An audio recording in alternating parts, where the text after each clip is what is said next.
Oh, baby, baby, how was I supposed to know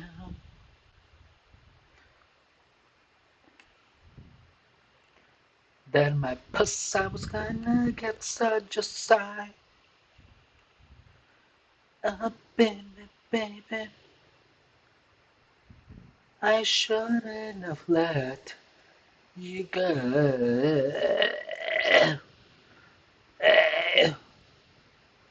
Make.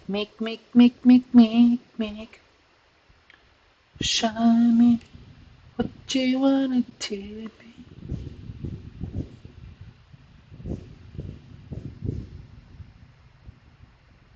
Might you say milkshake is killing me, and I must. Hey, Brandon, what's up? I hope you're doing good. Hey, Brandon, have you stayed up? Have you stayed on how do you say on top of what's happening with the whole thing um about the Lego scandal?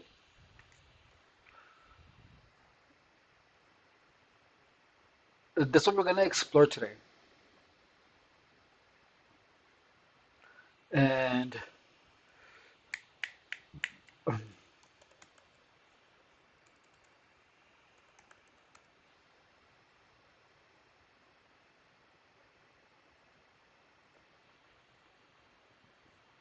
so we're gonna go over that, and then we're gonna read, check it out, and then study the psychological profiles of those involved.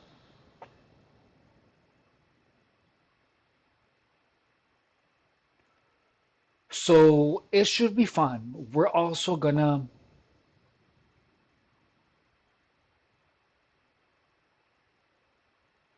I literally just logged in.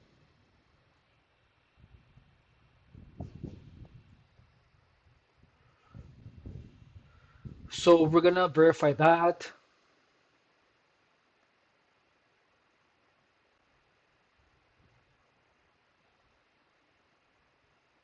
Hang on.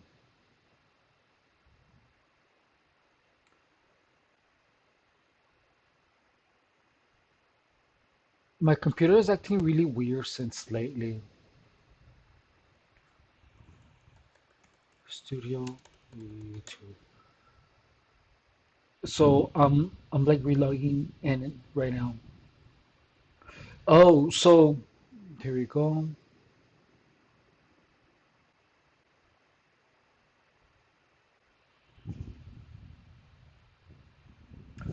So we're gonna go over that, and we're gonna watch the videos.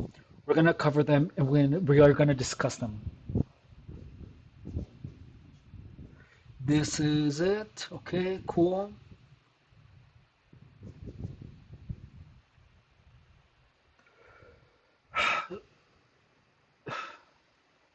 Here we go. It's good. Connect. Pop out chat. Copy.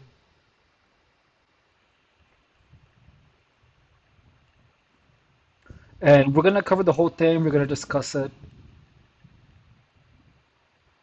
Paste. Okay.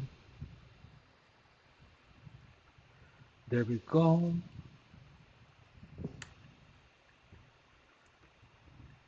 I think it's Shift or Control. No,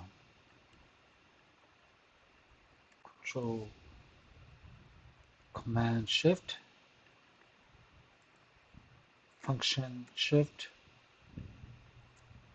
Function, Control, Option. There we go. Option. Here we go.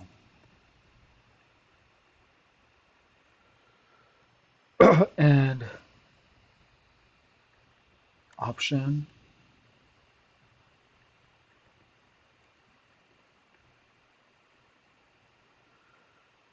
Okay. There we go. We got the chat going. And now let's check out the video. We're gonna watch all of them, okay? And we're gonna be pausing it, and then we're gonna be discussing it. We're gonna start with the first one.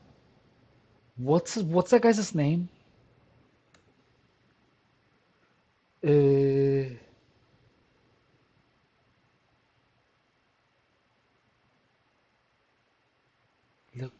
Uh, le- legal scandal. Let's just start by that scandal.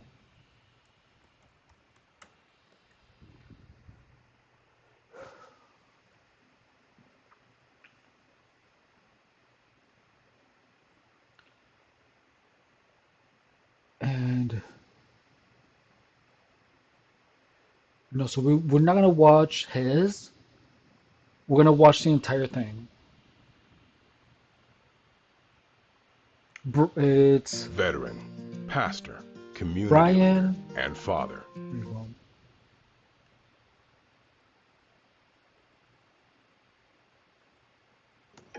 I just built a budgeting app. What? How? Base 44. Look, it pulls all our expenses into one place, then breaks down spending by team. Guys, Nina just built an app. Impossible. Nina can't No. code. Interesting. Can it generate reports? It can now. Nice. That's actually pretty good. If you're going for generic. How about now? Oh, that's much better. What about all of our files? It's already connected to our drive Brian. and our mail and Slack. You gotta send this to Legos. Interesting. I forgot what his screen name is. There we go. Reckless Brian. Reckless Ben. So this is the one that we're gonna watch, all right?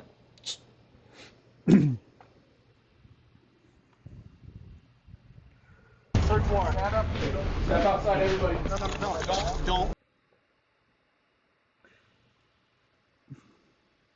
This is the story of how I got swatted. All because of Legos. The whole thing started with me investigating a Lego company called Bricks and Minifigs. The company sent two guys to steal the world's largest Star Wars Lego collection worth around $200,000. And for some reason, the police are helping them get away with it. The family reached out to me saying that I'm their last hope to get them their life savings back. The video I made exposing them was actually insane. Check it out if you haven't seen it yet. But we ended up taking them to court, and we actually won! When I went back to the store to collect my money, they literally shut down the entire store just to avoid paying us. So first of all, I personally gave them an official closing ceremony, and it went extremely viral. And now the entire world has seen how corrupt this Bricks and Minifigs company is. We didn't get the Legos back, but I mean. that guy is such a high performer. Like for real. Look, check out his YouTube channel. Has a bunch is his videos are well produced, well edited. Unlike mine, everything that this guy does, like it's he does it to the extreme. Like, did you see how slamming his body is? Like, look, dude. Hang on, that's not the best It's shot. not going to stop on my journey until we get them their entire Lego collection back. Right now, the two owners, John. But look, he's rocking abs, he's rocking chest. This guy is an athlete. Like, if you guys have seen things that he on his Instagram, he does these things that are it's kind of like he does some type of a rope walking, but you kind of hop on the rope. I'm not sure if you've seen those at a park or something. But this guy is like a high achiever in every aspect of the word. His his body is banging. This guy has a very successful YouTube channel, and he stands up for good people. Like this guy is a rock star. You know what I mean? And that's where we can, and he can back it up. He doesn't even say it. He just does what he says, and he never puts himself in the he never tries to make himself the star. He just is by his actions.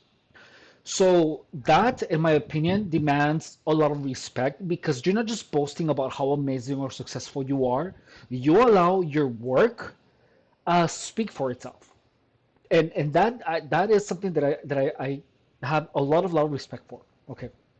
Joshua Johnson and Brandon Best probably think that they're safe by closing out the store, but the attempt to settle with Josh outside. And the reason was I failed to demonstrate a good faith effort to resolve the dispute prior to filing. Basically, before this world has seen how corrupt this Bricks and Minifigs company.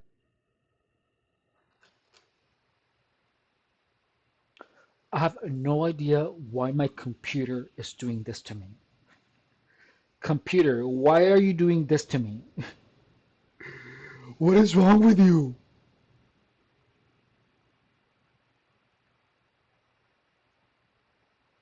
Like, this is so annoying. Is. We didn't get the Legos back, but I mean, we shut down an entire business. We still gotta get the Legos back. Yeah, I made a promise to this family that I was not gonna stop on my journey until we get them their entire Lego collection back. Right now, the two owners, Joshua Johnson and Brandon Best, probably think that they're safe by closing out the store. But the reality is, I can literally just sue them all over again, but personally this time. So I started. Oh, so just to keep you updated, the owners closed the store because this guy sued them 10 times. So different people sued the store. From 10 people sued the store because I think it was going to be way too expensive to sue them to do a normal lawsuit, so they did a small claims court. It gets really complicated, but this guy is really, really clever in what he does.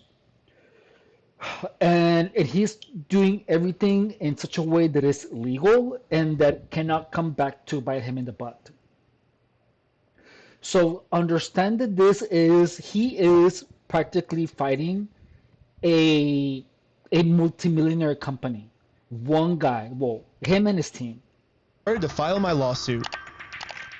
But right after I filed this court case, it got rejected. And the reason was I failed to demonstrate a good faith effort to resolve the dispute prior to filing.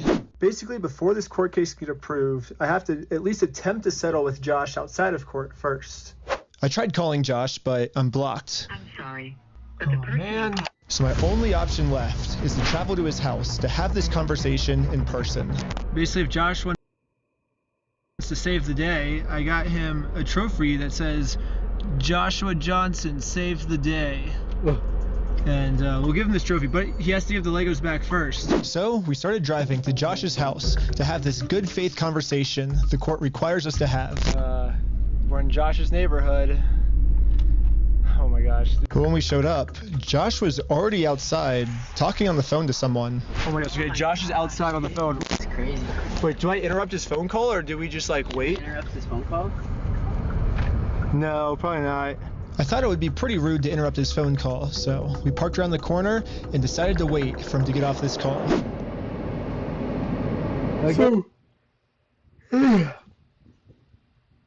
So that's the CEO of the company, and the CEO of the company has tried to put a trespass on Ben, and is using the law to make his will.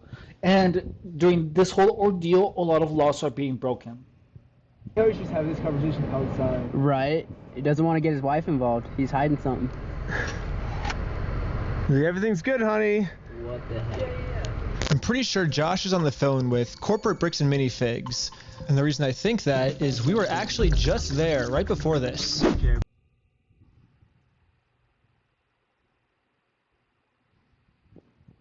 Pulling up to Bricks and Minifigs headquarters. The plan was to give them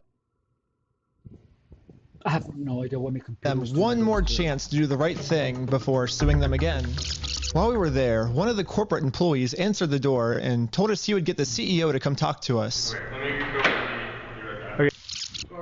Well, no, they said they're getting some guy to talk to us. We're just waiting. I can already tell you right now, no one's coming out to talk to you guys. Really? But they told us that they were. I know. Since Josh only lives like 15 minutes away, they must have informed him that we're in the area. Because a few minutes later, this happened. Dude, the police just showed up. What the heck? Why are the police at his house? Oh, there's another one, dude. 2 cop cars. 3 cop cars? Oh my gosh. Cop cars. Why is there 3 cop cars at his house? We didn't even walk up to his house yet. The cops are following us. What the heck? That's so crazy, dude. Obey every traffic law. So, Oh, shoot. please notice that this guy, all he's doing, he's trying to have a talk to the person who is doing bad will, the person who took the Legos that do not belong to him. So the innocent people, they have contracts, they have evidence, they have pictures, they have everything, and the owner, the CEO, who's supposed to be the good person, including the law, they are trying to, because they see them as young, like they're like 19 or 20, they are trying to scare them, to tell them that they're that they have nothing. Like these people are trying to, the cops and the CEO is trying to keep everything under the rug. They're being really dismissive because they see that they're young, but they don't know, they have no idea how big the internet is nowadays, because like this story has gotten so big, and they felt like they were above the law because they're dealing with kids, so they felt free to violate their civil rights, and they didn't know that everything was being recorded. Everything is on video. Everything. And these guys are making an amazing job of journalism. They're doing an amazing job at demonstrating what's actually happening. Like their storytelling skills in YouTube and in the YouTube format are amazing. I could never do that. At least not as of now. I don't have those skills. I mean, already what we're doing is we're reacting to this, and I already have a really hard time trying to make sense of what's happening on the video. So, so they're violating the civil rights of the children, pretty much, left and right, again and again and again, and everything is on video. And now Reckless Ben exposed it, and now everyone is actually watching it. This is like the craziest thing that I have ever seen. The video is almost at 2 million views, as you can see right here. The gold is real. So, but so is the danger. Let's keep watching this. My name's Officer. This is Maricourt Police. The reason I stopped you is the stop sign. You didn't stop that. I didn't? No. I thought I stopped. Yeah, you definitely stopped. So, pay attention here, because the video is going to show you that he actually stopped, but the cops are saying that he didn't stop. The reason that I'm reviewing this content on the channel is to tell you that in gang stalking, the victims of gang stalking are going to experience a lot of things like this. The cops are going to be involved, and not all of them though, which is what makes it confusing. Like if you put yourself in the shoes of these people, you know, you're not going to know which police officer is on your side and not on your side. So after these teens experience this type of abuse of power by the cops, they are gonna imagine these people saying the cops are chasing us, they're after us. It's gonna be something kind of hard to believe. Not everyone is gonna believe it. Like, oh, they're only stopping us because they feel like it. They don't have an articulated reason to detain us. But they're making one up, And that's what happens in gang stalking. And in gang stalking, the reason that the cops want you to be that the gang stalkers are trying to make you a drug addict, to make you have no money, is so that they can keep abusing you, and so that no one believes you when you're trying to tell your part of the story. The good thing about this, what is happening right now, is that Reckless Ben actually has money, and he can make shit happen. So he is definitely the wrong person to mess with. So you said he ran a stop sign? Huh? You said he ran a stop. So if you happen to be here because of gang stalking, please understand that the less money you have, the more you are on drugs, the more mistakes you make with the law, the more illegal things that you're doing. If you're a victim of gang stalking, that makes you an easier victim. So if you happen to experience gang stalking, what you have to understand is that everything that you do, you have to keep yourself in the utmost moral uh, in the utmost more you have to have the utmost moral standard for yourself. When I was gang stalked, I never stole anything. Well, I'm not a thief, and the things was that I was doing that were unlawful, they were used against me hard, you know. However, the moment that I stopped any of those things, a lot of the gang stalking vanished. So the cops literally were chasing after me and accused me of having drugs. They were like, "Oh, we stopped you on we stopped you because your headlight was not working," and then they used that as a reason to search my car. So once I learned that you can say no to being searched, that's when I was able to kind of um, how do you say? That is when I learned that I was being attacked by the cops because I was stopped and then the cop said, "Oh, I see some smoke in your car. You were probably smoking something," and I wasn't. So then she's like, "We're gonna have to search your car," and I was like, "Well, I don't consent for you to search my car." And the cops went out and talked, and they kept shining the light on my eyes. And then I was passing out, like I remember on the steering wheel because I was sleepy. It was like 3 in the morning, and then the cops were trying to not allow me to rest. They were literally just shining the light on my face. So the cops were like, "Well," then the cops came back and they were like, "Well, we're gonna use a canine to search your car." Then I was like, "Okay, that's fine." So so that's when I looked and then I didn't when the cop was the canine was searching my car.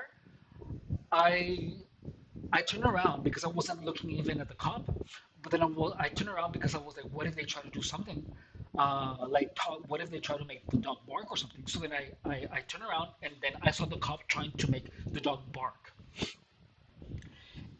and they didn't have any ground, so they let me go. But to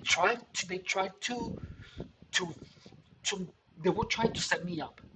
They were like, if we search, is the dog gonna find anything, even if it's something little, like something tiny, because a dog can find anything. And I was like, no, but just know that the cops on this in this um, instance, they were actually trying to find something. They worked hard, and I experienced that. Like, if you are a victim of gang stalking, just know that you have your insurance papers in order, have everything in order, because they're gonna try to find things to f you with. That is that is part of gang stalking. That is how sociopaths try to destroy people, and you're gonna see that really clearly here. stop sign? I didn't see what happened. Yeah, I was like, Because we definitely stopped at the stop sign. Stopped. Yeah. I was so sure So that they we stopped stopped. at the stop sign that I actually requested all the police footage of this. And as you can see, we didn't even do a rolling stop. They stopped. We fully stopped at the stop sign. So this is an illegal traffic They stop. stopped. So who's Ben? Me? Ben? So that's the thing, is that if you, even if, notice that even if he's doing everything right, the cops are still fabricating things. That is the true nature of reality when it comes to people and to a lot of people having a certain goal. This is why this stuff like this is so important to be out and about and to be talked about, because everyone that is involved in it, in this whole thing with the cops and with everyone who's trying to get their way forcefully, these people are trying to impose a reality on the victim, and and the victim, when there's a lot of people against one, it's really difficult for the victim to to have their reality be the truth. And this is the thing, is that because there's so many people against a small group of people against these YouTubers, and there's so many of them, and they have all this money, they pretty much control reality. And that's the thing about gang stalking, is that gang stalking is where a lot of people try to control the narrative by by by finding weaknesses in the armor of the victim. So when I was gang stalked, I had a teenager hit on me. This kid was literally rubbing. He literally tried to rub. He did actually rub his junk on me when I was training him as a fitness professional. And I literally just, like, after that moment, I began walking away from this client. Like, I had him 3 meters away from me when I was training him. But these people were trying to put dirt on me, and this is the reality that most people don't understand, is that evil exists, and these videos are an expose on that. Evil does exist, and there is a point where the evil becomes so unbelievable that you just feel like you shouldn't talk about it because people are gonna think that you're crazy. I've gotten so much benefit from talking about my gang stalking experience, because now the people that I block, everyone that used to tell me, "Oh, you're crazy and you're a pedo," and I blocked all of those people. I blocked them. Hmm. You have to. If you're a victim of gang stalking, or you know a lot of sociopaths, like, the thing that you have to do is you have to block them and not allow them into your reality. That's the thing about sociopathy, is that sociopaths can only instill the reality that they want for you if they have access to you, if they talk to you. So your level, your first level of defense, if you are a victim of gang stalking, is that you have to understand that anyone who tells you that you're crazy, that tells you that no one is going to believe you, or that is doing things covertly to harass you, is that you have to report them. And the thing is that not a lot of times, even when you do report them, it may bear no fruit. Like when I was employed at O'Reilly Auto Parts, the the loss prevention person was a gang stalker. He harassed me. The district manager of O'Reilly Auto Parts was harassed me. Um, So I literally had a huge group of people trying to drive me crazy. And by the way, I sent a letter to O'Reilly Auto Parts, and I told them about my experience with what happened.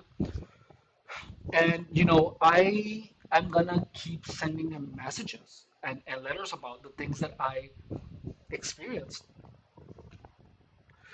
because they should know what this person did to me, what Bandit Rivero did to me at that O'Reilly Auto Parts. I was made to hear voices and to faint from all of the stress, and it it was it was just an awful experience. And so many people were involved that I just felt like I couldn't talk about it. But that's how sociopaths work.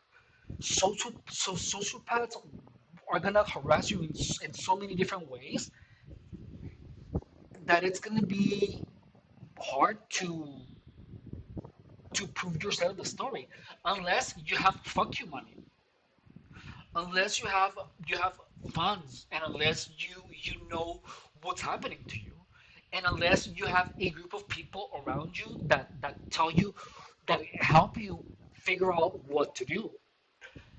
Reckless Ben has a team that is helping him to figure things out. And that's the thing about gang stalking is that gang stalkers really block off everything, everyone around you. They cut off all of your pillars of support. That's one of the reasons that YouTube has been pretty much the best thing that I could have done. Is because it has allowed me to say my side of the story. How's Utah? It's good. You like it? Okay, it's pretty obvious that the police know why we're here, so I just explained to them the entire situation. This old man spent his entire life collecting the world's largest Star Wars Lego collection set. The only problem is it's a crazy story, and the police officer did not believe me. $200,000. $200,000. Did you see that? It's a crazy story, and the police officer did not believe me.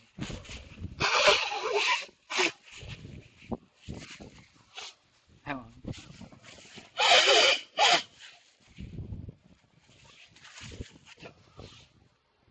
That is the exact same reason that victims of gang stalking um, are not hurt, because it is a crazy story.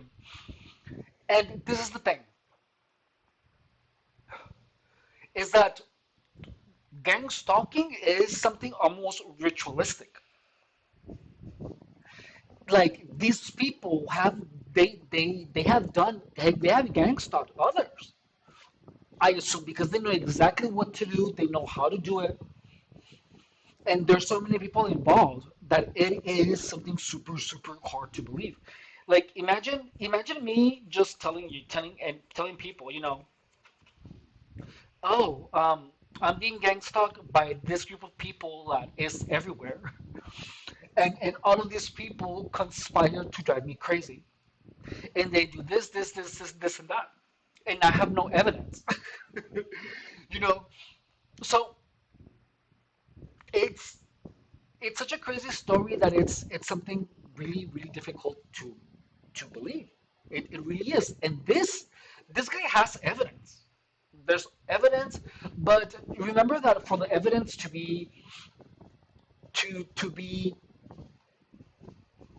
for your reality to sit in the minds of people, is that people have to see your evidence and hear your side of the story. But understand that in gang stalking, like anyone that claims to be a victim of gang stalking, notice that there's a lot of people who talk about gang stalking and talk about it, they're being attacked by the government. They're B2K. Like these people, victims are literally driven mad to the point where they do not stand a foot in actual reality. So that's the thing about gang stalking, is that is that there's a point where you are called crazy and a liar that over the years you are just like your soul is broken and you do not have the energy to keep on fighting because everything that you do is always destroyed by these people. I'm not sure if you guys remember that when I began this YouTube channel, I was attacked left and right by a lot of people. However, I just stopped. I stopped giving an ear to the people who were attacking me, and I just blocked all of them. I just blocked these people. So it's gang stalking is like it's something so hard to believe, and the people that know it's true, they're gonna call you a liar anyways, and they're gonna pretend like they don't believe you, because that's sociopathy, or they're gonna reject your reality. When a lot of people reject your reality, you start doubting yourself. You're gonna be like, "Am I crazy?" So, anyways, $200,000. It sounds crazy. Yeah. When the officer went back to his car, this is the message that he radioed in. Hey, can you get the contact for Reckless Ben? He said he didn't have his ID, but he's just straight lying to me about everything else, so. Since the cops don't believe my story, they trespassed me from the property. Everybody today is being trespassed from that property. Okay. Yeah. We were forced to go home without having this good faith conversation the court requires us to have. Yeah, what do we do now, dude? Like, we didn't even, get to talk to him, and we're in trespass. So, dude. The one thing I didn't understand was how the heck did they know we were coming? I was hiding in the back seat the entire time, and the car... So...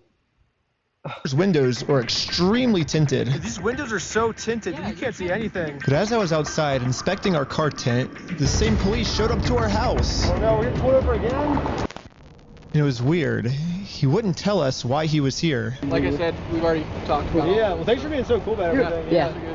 They're like after us, dude. Anyways, since Josh... So, notice that these people have done nothing unlawful. They're literally trying to do justice, and they're following everything by the letter. And they are being harassed by the cops because the cops don't want them to actually have justice served. Like, the cops are actually preventing justice to be served. Imagine if this guy didn't have any of this evidence, and he would say all of these things to people, just talking to them like how you and I are talking. Who would believe him? No one. So that's why it's so important for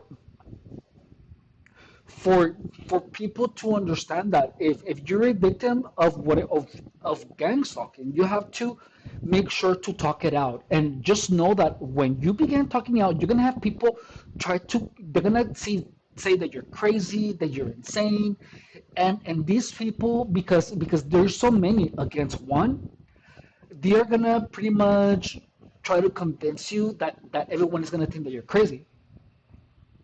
So that's why you have to understand that you're gonna have a lot of resistance. You're gonna have a lot of friction when you're trying to have your story heard in gang stalking, especially if it's about gang stalking. Like, this guy is a professional when dealing with this. This guy knows what he's doing, But most of us, we don't. Most normal people, because this guy by definition is abnormal in a good way. But most of us don't know how to document or do any type of journalism. Clearly doesn't want to have this good faith conversation with me. I took his trophy and destroyed it. Yeah. Wait, guys, let's throw it off that thing. Just like in the previous video, I tried to give Josh the benefit of the doubt, the easy way. But again, Josh does not want to do the easy way. The only option left is to go the hard way.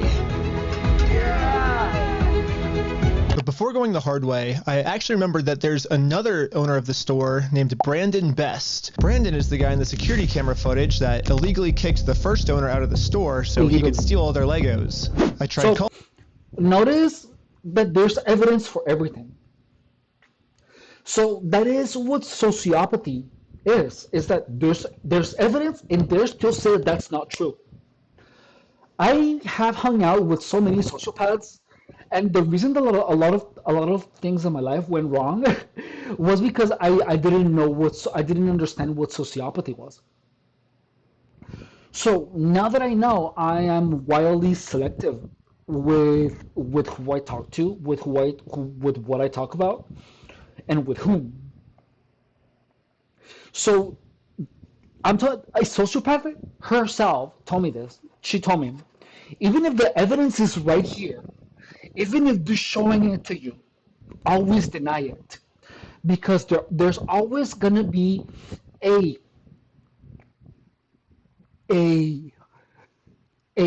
small amount of doubt if you keep denying it, even when the evidence is in front of you.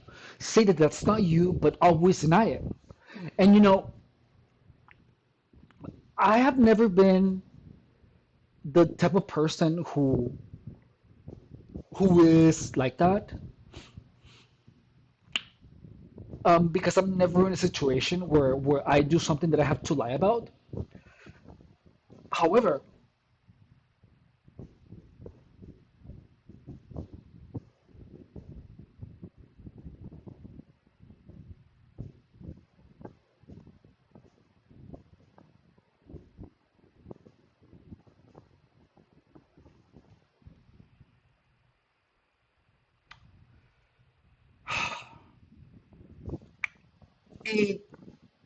people who always deny things, even when you know they're true, you have to be really, really careful with those types of people, because those are the people that are gonna. Those people, they know exactly what they're doing. They know how to move in the shadows. They know how to get their way, even when they're wrong. Calling him, but I am also blocked. I'm sorry. The only option left is to show up to his house. Hello. Hey, how's it going? Hello? Hey, well, I was wondering if you'd be down to pay us for the lawsuit that we won.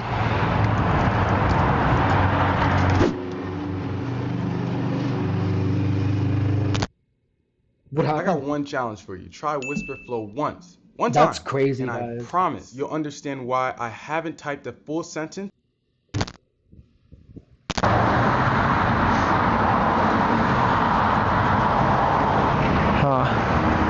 It kind of seems like Brandon doesn't want to have this good faith conversation to resolve this problem outside of court, and I gave him plenty of time to speak. So notice that these people are actively trying to do what's right, but the ego of the person, of the perpetrator, is not allowing them, and that's the thing about gang stalking, is so notice how unreasonable these people are being. And that's the thing about organized harassment, is that these people, their egos, like gang stalking is an infestation of sociopaths. So these people, they have all committed their entire egos on you on you being destroyed psychologically to the point where there's no return.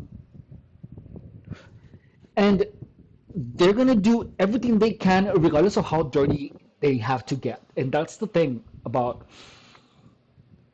this. So that's sociopathy. You know you're wrong, but you want to be right. You want to force your truth even when you know it's not true. So that's the thing about sociopaths, is that these people, they know they're in the wrong, and they don't want to let go. They want to convince you and everyone else around them that they're right. And that's the thing, is that you have to become the person that can be fucked with in that aspect. And the thing about sociopaths is that sociopaths will literally hide who they are so that you let them in so that they can fuck with you. So you want to make sure to be well versed in sociopathy, in manipulation, in psychology, and you have to always leave in your mind the possibility that the people that you have around could possibly be sociopaths. And the thing is that not everyone is always gonna be a sociopath, but they might stay quiet. However, they can um, attack you in subtle ways, until they break you. Because that's what happened to me. That's what I was broken into a million pieces by a lot of people all the times. However, I am the type of person that I know that I always come back stronger, and I feel like I know. If I started gang stalking, you know what I mean, and if I understood it, I lost my fear of anything. I lost my fear of cops. Like I have no fear anymore because of what I experienced, and I was by myself. So now, um, just know that if you want to stay clear of sociopaths, you have to study people constantly and consistently. It's something that I didn't know that I had to do because I always assumed that everyone wanted the best for me because I thought everyone was like me. I thought that I wanted the best for people, for everyone. So I thought it was reciprocated. That's how I thought the world was, but that reality was shattered. And then I understood that wasn't the case. And that reality still breaks me. Like it still breaks me because it literally shattered um, my rose tinted glasses. Like once you see that there's people that would that would actively try to destroy you for no reason. Once you understand that people like that exist, it changes you. It changes you as a person every single way, shape, or form. You're not going to be as friendly, but it's not because you changed. It's because now you know better. So let's continue watching this. I know.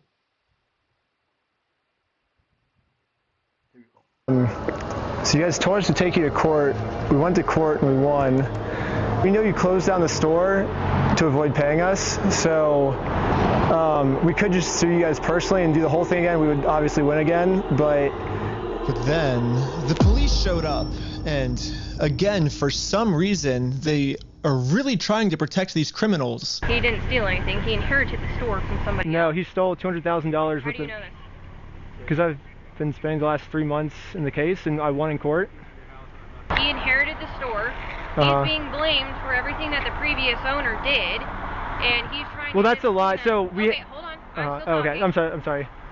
He's still trying to clean up the mess from the previous owner, and now he's catching blame for it, and he's just trying to clean up the mess from the previous owner. No, him saying that it's the previous owner, that's a lie, and we already proved this in court. If you come back and step foot on this property, you're gonna go to jail.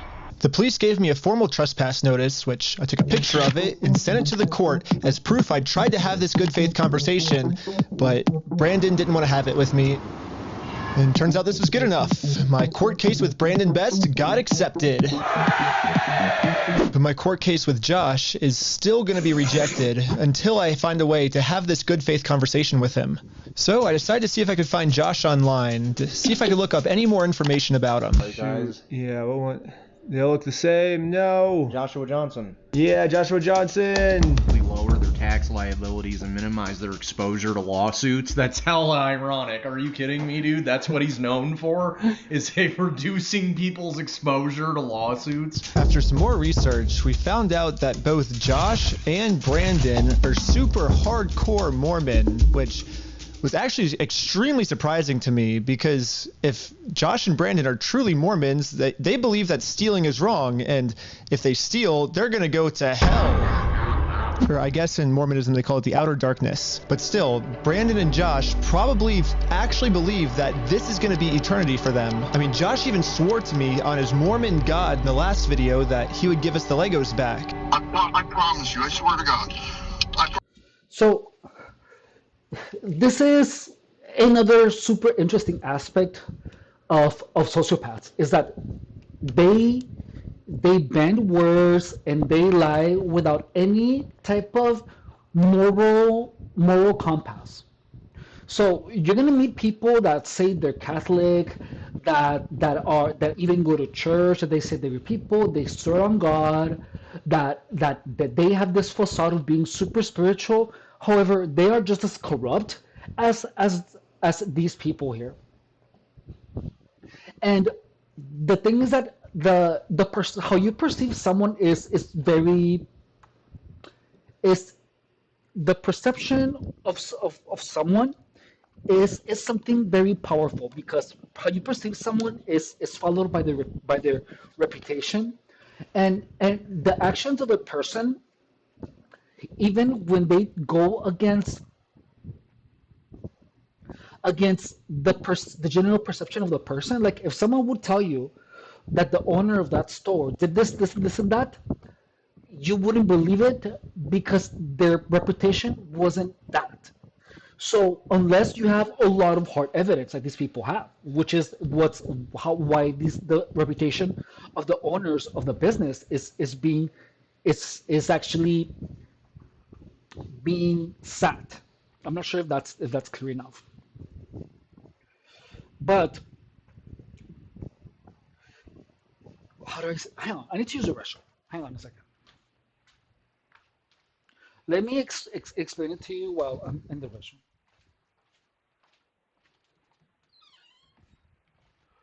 So, how do I explain this to you?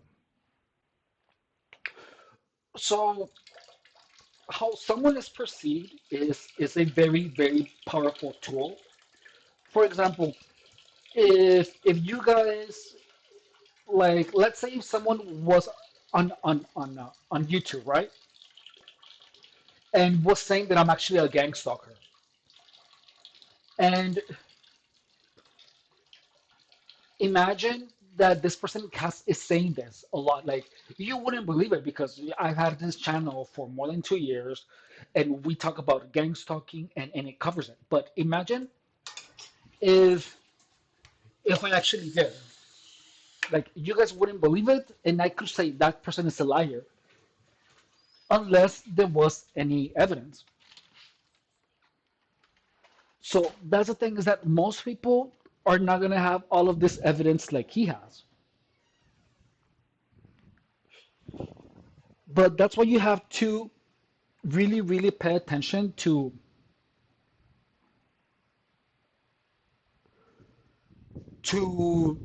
you have to not allow your perceptions to stop you from seeing the truth. And that's what sociopaths count on. They know that perception is reality, so they're gonna manipulate this. So they do everything to have a pristine facade, because most people are not gonna be recording every interaction. They don't have a team of someone recording you having a conversation with someone else, and they don't wear glasses that are currently recording you. Most people don't have that. But this guy has a team. Promise you on everything. But maybe I can use this to my advantage. My problem right now seems to be that Josh is never going to listen to anything I ever tell him. AI pen testing has been bullcrap for the last 5 years. Well, until now. Akito's AI pen test unleashes over 200 specifically trained agents to attack your application the same way a hacker or a pen tester would.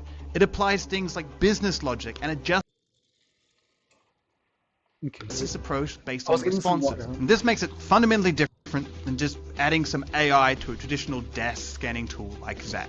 You get the results of a real pen test, but at a fraction. But if someone from his church heard this audio, maybe he would listen to them. So after finding exactly what church these guys go to, we went to it and showed one of the Mormons there this audio clip. And the Mormon thought that the best thing to do was to have a talk with Josh to save him from going to this outer darkness. Okay, good luck. And I guess me and Tyler are staying back because we're already trespassed. So yeah, we ended up just driving home, but on our way back, this happened. What? Pulled over again? For what? How's it going? How's it going? I'm Officer Hawkins, American Fork Police Department. How you doing? Good, how are you? Good. Well, what's your name? Are you Ben? Hanging out down here. At this point, we realized what's going on. Yesterday, I told Brandon that our plan is to now sue them personally. We could just sue you guys personally and do the whole thing again. We would obviously win again. It seems like they're getting so desperate that they're going to resort back to the same strategy they used in the last video. You know what's really funny is after you left, I got a call from my boss, and it was like, how do we get them arrested? Dang. How do we get them arrested? Yeah, Josh and Brandon think that if they can somehow get us arrested and thrown in jail, then we won't be able to sue them. I don't know what they told the police we did this time, but they caught us too late. The Mormon kid was already on his way to Josh's house to save him from this outer darkness and bring him back to... Sorry, my computer is struggling.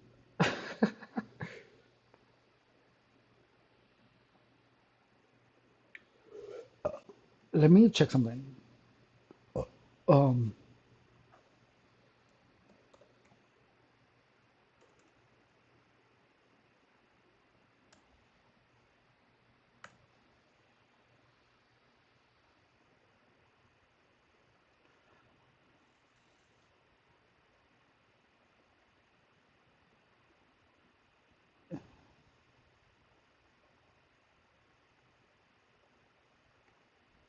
What is this? So one thing that I realized, guys, is that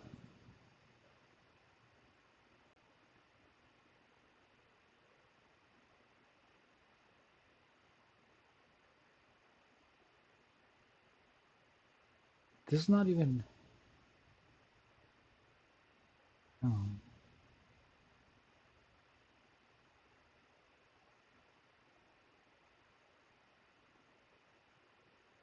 Oh, whatever. I want to check out the lesson. Hang on. I want to see if it's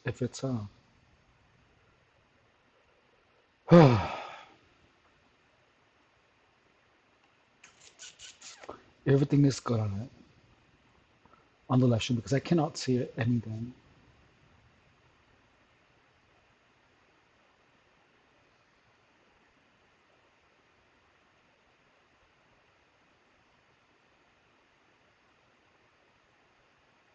So I haven't live streamed a lot,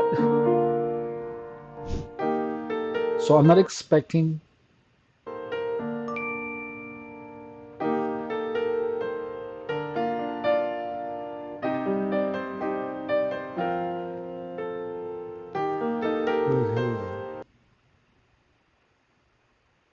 Okay, so here we go. To God. How's it going, sir? You're gonna sit on down here for me, perfect. Sir. What brings you here? I'm just here trying to talk to Brother Johnson. Okay. I'm in the Harvard Second Ward. There's been an audio going around with the young men group.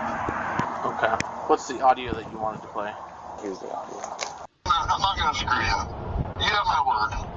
That's not who I am. Uh-huh. I promise you. I swear to God. I promise you on everything. Who's that? So, I guess that's, from? that's him. No, I know that. I could tell that from the voice, but... I was just going to ask him, like, is he willing to give up everything like he said? Because he swore on everything. He swore on God. This might be a crazy ask, but could you take a selfie with me? But anyways, back to us. The police apparently got a call that we had heroin on us. This officer is going to conduct a search of your person because there are illegal substances in the vehicle. Really? So he's going to do that. I'm going to put this away, and then we'll be right. Don't reach in your pockets for me. Okay. Sounds good. Thank you. Ready for this? The vehicle will be searched. Okay. I'm going to have you stick by my sergeant.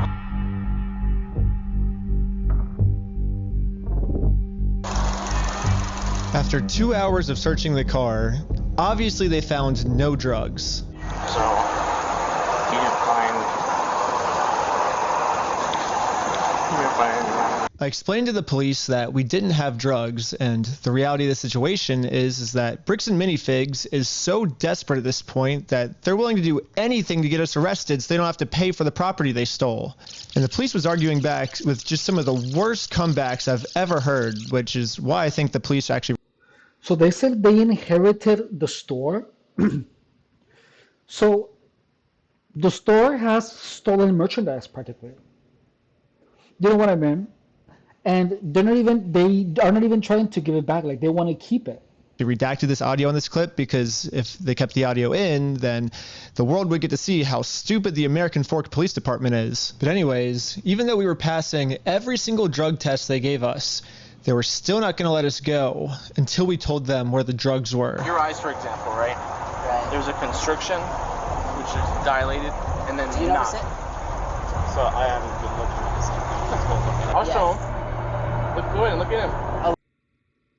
Look at you? Yep. You do see it? That's crazy. So it's crazy. I have no idea because I've never done any drugs in my life. I don't do drugs. I don't do alcohol. I've never done any of that in my life. I'm willing to do any drug tests. Yeah. Like, I'm very cooperative. I don't understand what you're seeing in my eyes. I'm going to have a discussion with this officer. And then the police department illegally redacted this conversation too.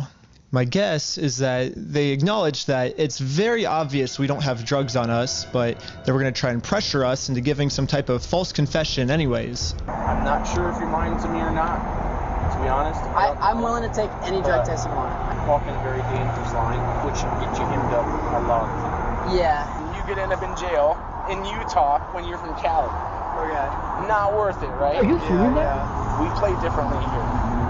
Does that make sense? Yeah. I'm willing to cooperate with you guys and do anything you want me to because I'm not hiding anything. I can promise you that. I promise. We weren't giving the police a false confession like they wanted, so eventually I guess they just got tired and let us go. We'll let you guys go now, but you're walking a thin line. Just be mindful of that. Does that make sense? Okay. At this point, I've documented everything I've been through to the court, that I've tried to have this good faith conversation with Josh. He just doesn't want to have it with me. And because of everything I went through, my court case finally got approved. Yay! And attached to this email are court papers to serve Josh. The only problem is Josh is not going to open this door for anyone. So just notice how persistent he has to be. He has been irrationally persistent. That's freaking crazy. He wouldn't even talk to another Mormon. Instead, he just called the police on him. In order to get Josh to come outside, I'm really gonna have to get creative.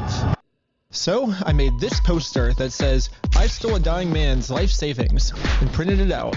Now I'm placing this poster in a public space right across the street from Josh's house. Yeah, it turns out this tiny patch of land is actually free for any person of the public to use. And since we have the freedom of speech, I am breaking no laws by doing this. So when Josh walks outside to take down this sign, I have a process server to serve him his court papers. But almost immediately, my sign got blocked. Oh, our sign.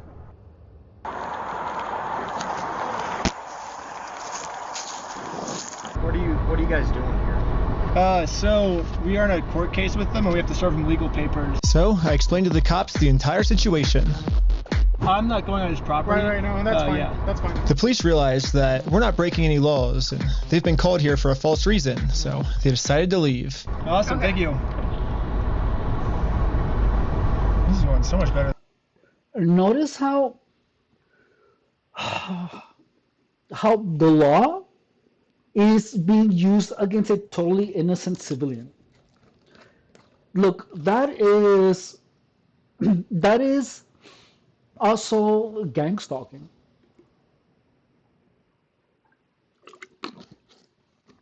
The reason that this guy doesn't feel like he's going insane is because there's other people living this reality with him. If you are a victim of gang stalking, you have to make sure to stay in contact with people who are your friends. And when you are experiencing gang stalking, that's going to be one of the hardest things to find.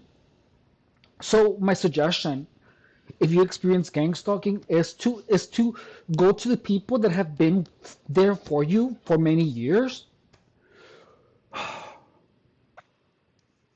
and even so, you still have to stay. How do you say? What's that word? Hang on. You have to stay vigilant of someone who used to be your friend but who isn't anymore. If you experience gang stalking, you have to understand that a lot of people are going to be turned against you for no reason.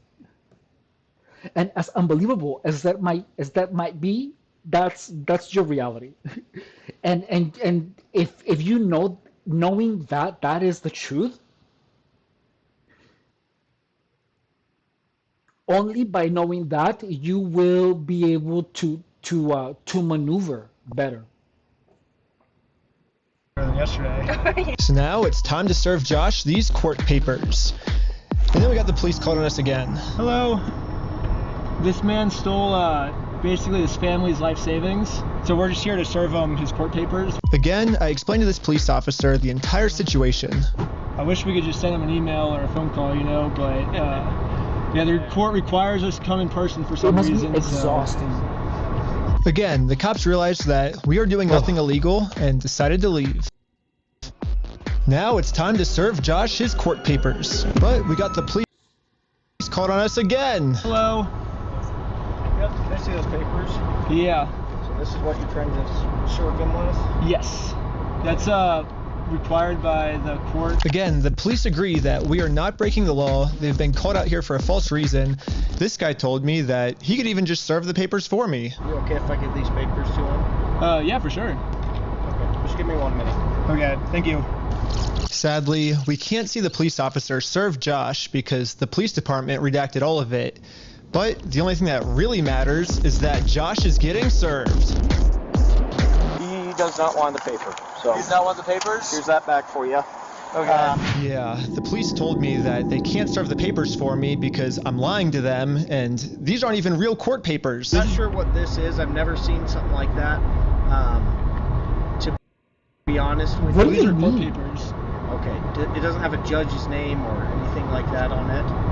Because it hasn't gotten to the judge yet. So this is serving him, and then we'll go to the court, and then the judge will be there. So the judge doesn't get involved until we're in court. Why is he saying that you guys went on the property? Because he wants us arrested, so he doesn't have to go to court. Whoa. What's that? I just built a This is budgeting so app for Space freaking wild, 44. dude. Guys, Nina just built But an that app. is sociopathy for you. And Doesn't look I'm good. glad these videos exist, because that makes it easy for any victim of gang stalking or organized. This is organized harassment. This is literally organized harassment. You know what I mean? It's literally organized harassment. It couldn't be any clearer. It's everyone. Do you see? There's literal. Or this is literal organized harassment. You've been trespassed. Yeah. Trying to serve papers. Well, I think it looks exactly how we're supposed to do it legally. This is the legal way to do it. Well, we have 2 or 3 incidents. Yeah. Well, first, so they're incidents because he's lying to you guys. He's making them incidents. We came to do a good faith conversation, which is required by the courts before you can get a court case approved. So we did that. He called the cops on us. He lied to you guys saying that we had heroin on us, and we did a 3-hour search of the car yesterday. We found no heroin in the car. He's going to make up any lie he can to get us arrested. We are doing things the legal way, the correct way. The reason he's hiding in his house is because he's the criminal. If something doesn't look good, it doesn't look good for him, not for us. Go through the legal process, Which is find what an we're actual doing, yeah. process server. She is an actual process server. And what is your guys' relationship? I just met her today. Well, maybe just have someone not affiliated with you. That's her, yeah. That's literally what she no is. relationship. That's why she's here, yeah. That's why she's here. We have no relationship, and that is she is the exact person that you were describing. I always thought that the That's police were crazy. supposed to remain unbiased, Yeah. and if they were going to take a side, they So- definitely shouldn't take the side of the criminal. Notice that the cops keep finding stalls. They keep putting blocks in the road so that he does not get justice served. And look, this is this is so real, and I've experienced it. I've experienced it during I was being gang stalked. So that's the thing, is that gang stalking takes you to a reality where all of this, like someone who is supposed to protect you, becomes your worst enemy, and that is what sociopaths do. Sociopaths get close to you to dominate you. So sociopaths literally are your worst enemy dressed as a friend, and they slowly but surely try to take away at who you are, at your power. Gang stalking is a lot of sociopaths attacking you to drive you crazy. So that's why it's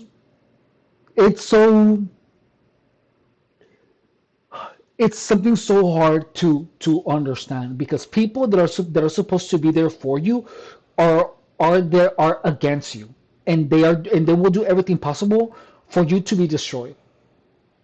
But I guess I was wrong. However, I'm not doing anything illegal. I'm literally just following the instructions of the court, so the police can't stop me. Okay, have a good rest of your day. Okay, see ya.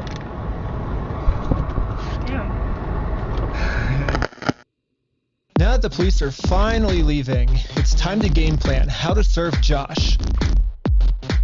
But then, you guessed it, we got the police called on us again! That is crazy.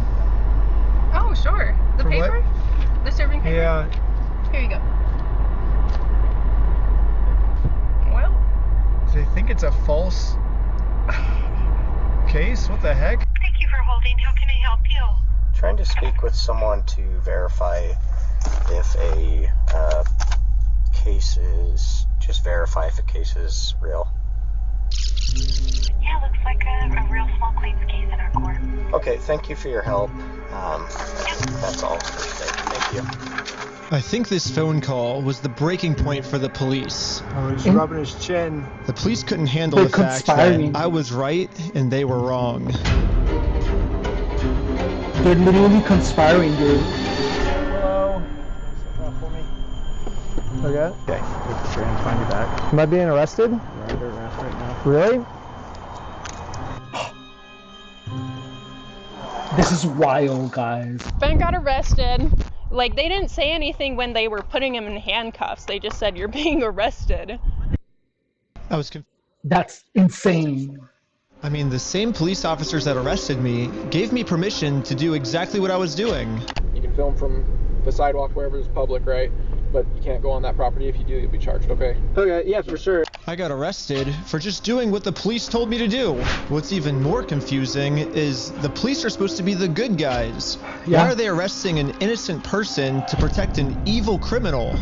Well, back when I was still waiting in the car to serve Josh, I got a phone call, and this call was from Brian, the collector's son who got all their stuff stolen. And he has a theory of what might be going on here. Yeah, the cops down there are definitely all in with the Mormon community, and being the bricks and minifigs is part of that and worth millions. I would not doubt that they have donated hefty sums to the Mormon church, of which all the cops are probably a part of.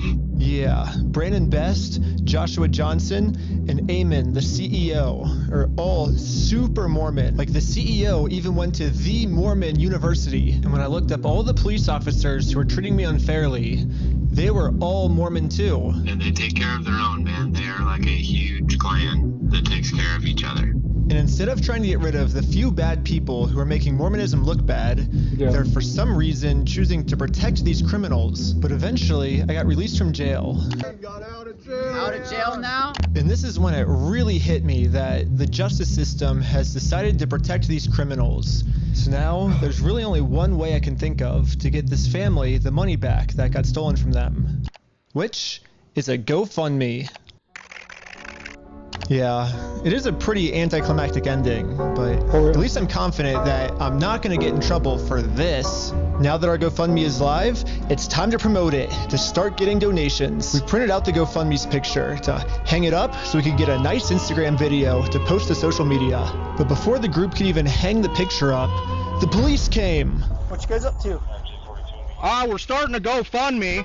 Yeah. What we're doing is we're going to get a bunch of publicity to get basically all this money back for this family.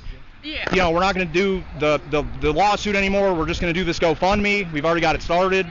It can run into some defamation stuff. Again, the police were thinking of any technicality they could think of to protect their Mormon friend. Look at your stalking code. See if it's that. If it's not, we're going to look at disorderly. If it's not disorderly, then we're going to look at the city ordinance.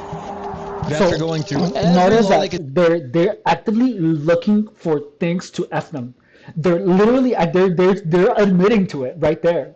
If you're not doing anything illegal under the stalking code, we're gonna look at the city ordinance. Like they're literally purposefully trying to find things to F this guy.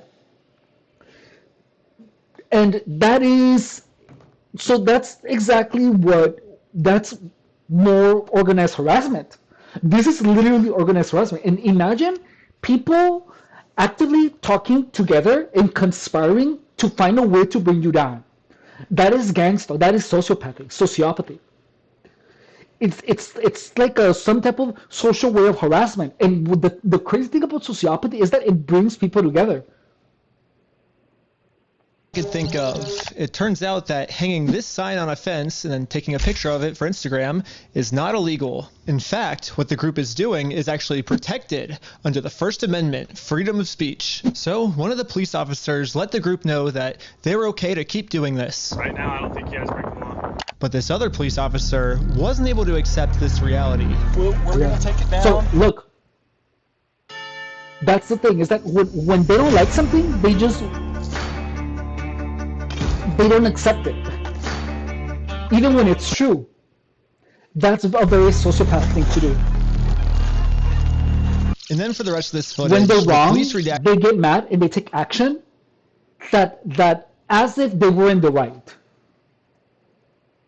All of the audio. So I called up the police station to find out why. All the redactions are done pursuant to the Utah State Code. We don't redact things just because we feel like it or, just because something looks funny. Everything is redacted pursuant to Utah State Code. And other than that, I can't really delve into any more detail. But the police made a mistake. They accidentally forgot to mute this police officer's audio, so when you sync the two clips together, I can actually hear what they're saying here. He sees it or give it back? Is it an occasional crime? Is it disorderly conduct? Why? Is he upset about it? I mean, I guess, but that's not... Yeah, this police officer is right. Just because this might make Josh upset does not make this poster illegal. So I decided to let the police department know that some of the redactions they made aren't exactly what they're claiming they are. I think you guys might have accidentally forgot to redact another clip that was at the same time, and when I synced the two clips together, I was able to see what they were saying, like what the redaction was.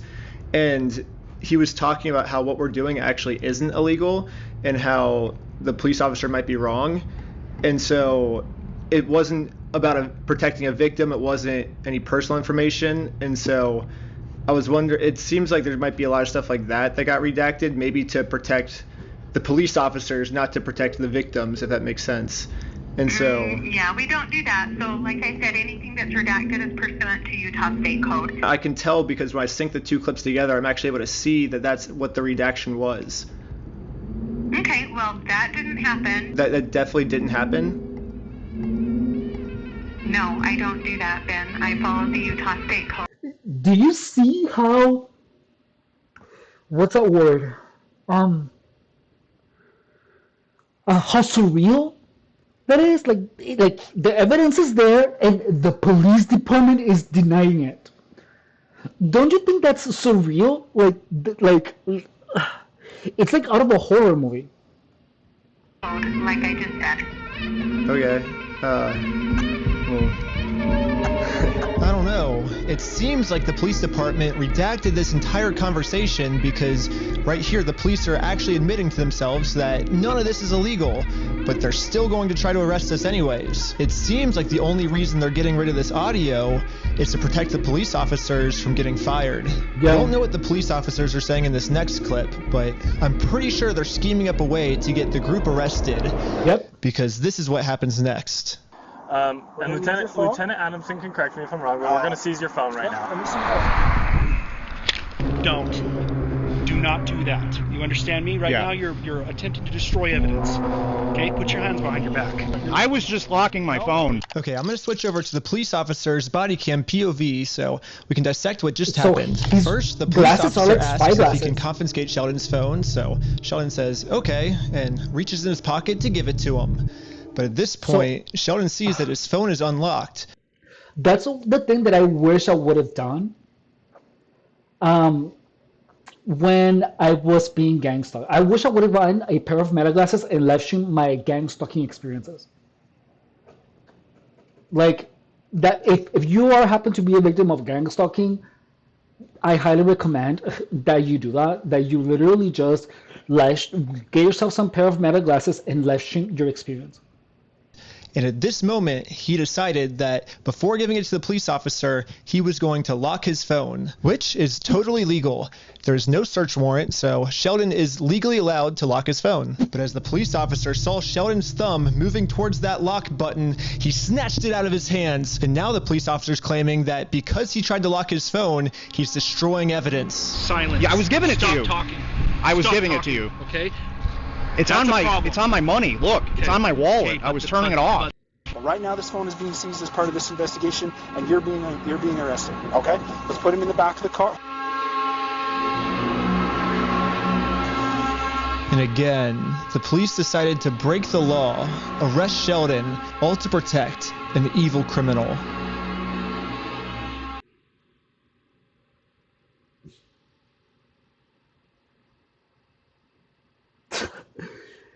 Isn't that freaking crazy? That's the reality that we live in, guys.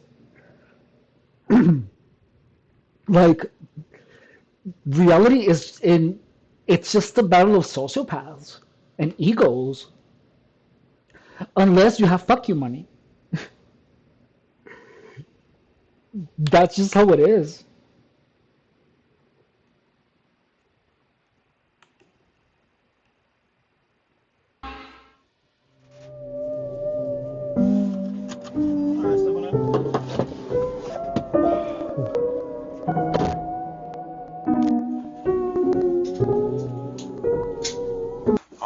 My name's Detective Nikosha. I work here at the police department.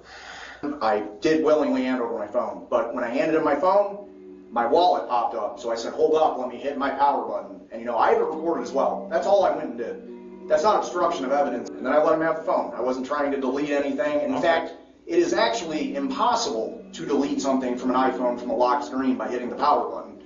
So in no context could I have been trying to erase something by hitting one button on my phone.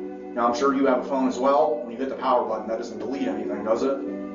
I imagine it wouldn't, yeah. Yes, that's all So, I did. So I don't know how... Did you see how he selected his words?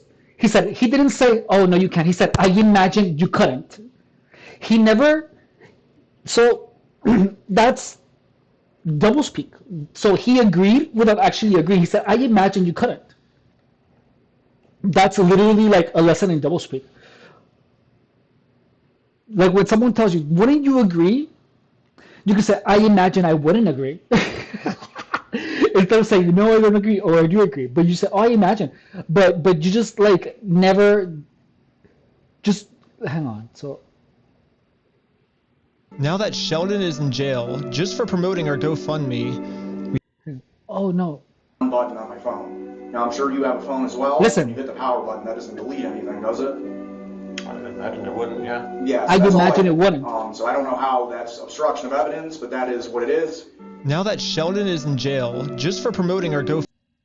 So saying, I imagine you wouldn't, like that in itself is doublespeak.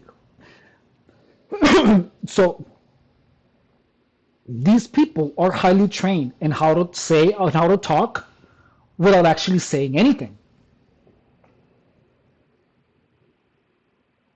GoFundMe, we started doubting if we'll ever even be able to get Brian his money back for his dad's Lego collection. It's crazy that out of all the powerful organizations I've gone up against, the one company I'm not able to beat is a Lego company.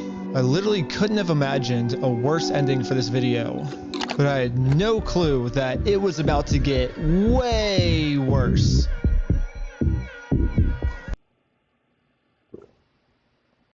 Isn't this fucking crazy? Tell Monday what you need. We're creating an agent and naming him Tony. Now let's give him context. I'm giving Tony access By the way, to look at the relevant views. boards, let's say brand, asset library, production board, and... You ready? American Park Police Department, make yourself known. Search warrant. Stand up. Step outside, everybody. Come on. No. Don't move like that. You understand me? Don't move like that. Okay? Yeah, this cop pulled my arm so far back it dislocated my shoulder. He claims it's because I was attempting to make an escape or something. Don't move like that. You understand me? Don't move like that. Don't move quick. Everybody just chill. But if we go back a little bit, you can see I was being completely still when he grabbed me, and I actually made 0 quick movements. So this police officer is just straight up lying so he can give me a serious injury. Included in the warrant are Legos. Yes. The police department got an official warrant to search our house for stolen Legos. I should have seen this coming. Josh did threaten me in the last video that if I go out and actually try to sue him, he's gonna come out and say that I'm the one that stole the Legos. Okay, let's do it. Fuck you, man. You stole them, bitch. I stole the Legos? Yeah, you're a fucking thief. Dang. Okay? Okay. You can shut the fuck up. That's your fucking choice. I'm going to fast forward a little bit just to give you guys some context, but I actually got a copy of this warrant. The reason they were searching our house was, it says, there is now certain property or evidence described as any stolen merchandise, specifically Lego merchandise. It's evidence of illegal conduct on us that we stole the Legos. They're looking that we stole the Legos is why they stormed our house with no evidence. And this is after he's been proven to make up stories about us before. And so now he's just pulling something out of his butt. Oh, they're the ones that stole the Legos. And for whatever reason, the police take him seriously, even though he's acting like a crazy person. Anyways, the cops probably felt pretty... But notice who's acting like a crazy person and who is being completely rational. So sociopaths literally will be completely insane and somehow paint you as the insane person. That's the thing. It also happens to gang stalking. Imagine how crazier can reality be more? How much crazier can life get than to have a bunch of people trying to drive you crazy? A bunch of people literally claiming that you're crazy at the same time, every day, for years on end, because they want to drive you crazy. And they will harass you, they will literally cut you, sabotage your car, do things to you to paint you like a crazy person in front of everyone, when you're just trying to live your life. Like, that is gang stalking, dude. And they will paint you as if you were the crazy person, when in reality you are sane AF. So this is why there needs to be gang stalking content that isn't sensationalized. Like, one of the things that I really hate more about the entire gang stalking community, as in or target community, is that to generate views, a lot of victims of gang stalking associate directed energy weapons, associate government, associate this and that. Like, yeah, as you can see, the cops can be associated with organized harassment, because that's clearly what this is it. But just notice how it's possible. But victims of gang stalking, when they're trying to generate views, like, I'm gonna be honest with you, when I began this YouTube channel, I was like, do I wanna continue feeding the lies and make a lot of money on gang stalking, or do I want to be a voice that tells the truth? And look, I I made a conscious decision to talk about gang stalking and talking and saying and being a messenger about the actual truth of gang stalking instead of sensationalizing it and saying, oh, it has to do with the government, with B2K. Like I made a decision to not be one of those channels. I knew that talking about the sensational aspect of gang stalking, like the government is involved, the B2K, the technology, I knew that that's a lot easier to generate views. But I made a decision, I am not gonna lose my integrity, and I'm gonna talk about gang stalking as the truth. Hey, Prey Guy, thank you so much for becoming a member to the channel. So I decided, you know what? I'm gonna explain the truth because that is what's actually gonna help other victims of gang stalking. And the goal of the channel is to explain the truth, and I haven't deviated from that once. So that is the point of this channel, and I knew it was gonna be a really, really long journey where I had to sell the truth, and I knew it's not going to be fantastical. I knew it wasn't going to be sensational. I knew it wasn't going to have a lot of views because it was the truth. It was something that wasn't sensational. And I don't have the software. I haven't had the software, to make sensational content or to edit and do like I haven't had that, but I will. So I that was the thing, is that I knew I wasn't going to make a lot of money from speaking the truth because the truth isn't sensational, and I don't have the editing skills. So, when I'm done with trucking school, I think that's one of the things that I'm going to start doing is work on my editing skills and actually practice editing and invest time, because there's a lot of value in the editing. But perhaps I might like download a course on how to edit. I think that's a good investment of time, because I plan on doing YouTube for long. But yeah, so let's keep watching this. But just know that this is so surreal, but it's the truth. And when you're a victim of gang stalking, this is your reality. You're harassed by a bunch of people like this, and they will try to find weaknesses in your armor. They're going to try to make you a drug addict, a pedophile. They're going to try to paint you as one, and they're going to tell everyone around you that you are those awful things, and that's how they turn people against you. So let's keep watching this.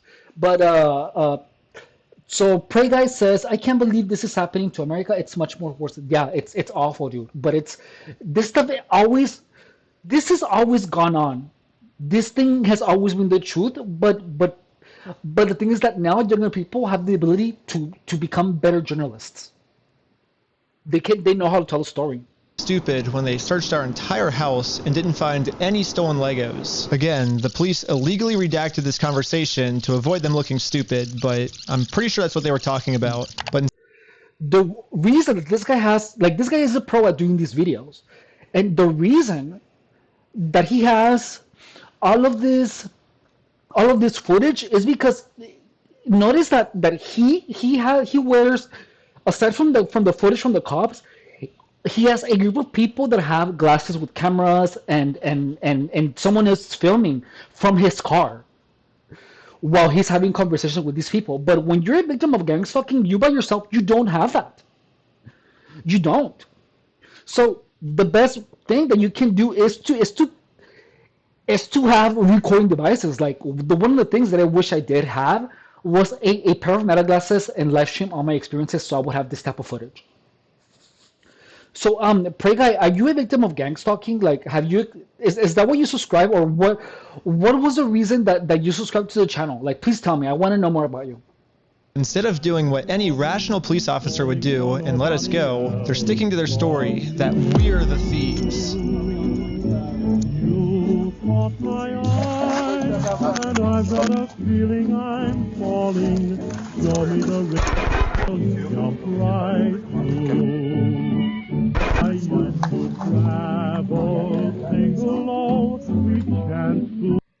What is an AI pen test? Well, this is the latest buzz in the security world. His In 60 editing seconds, skills I'll are attempt to sublime, explain aren't how they? it all works. Essentially, an AI pen test.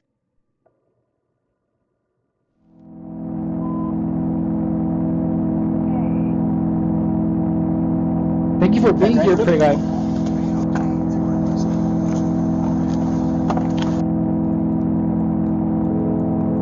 Yes. Now the entire group, we are all on our way to jail.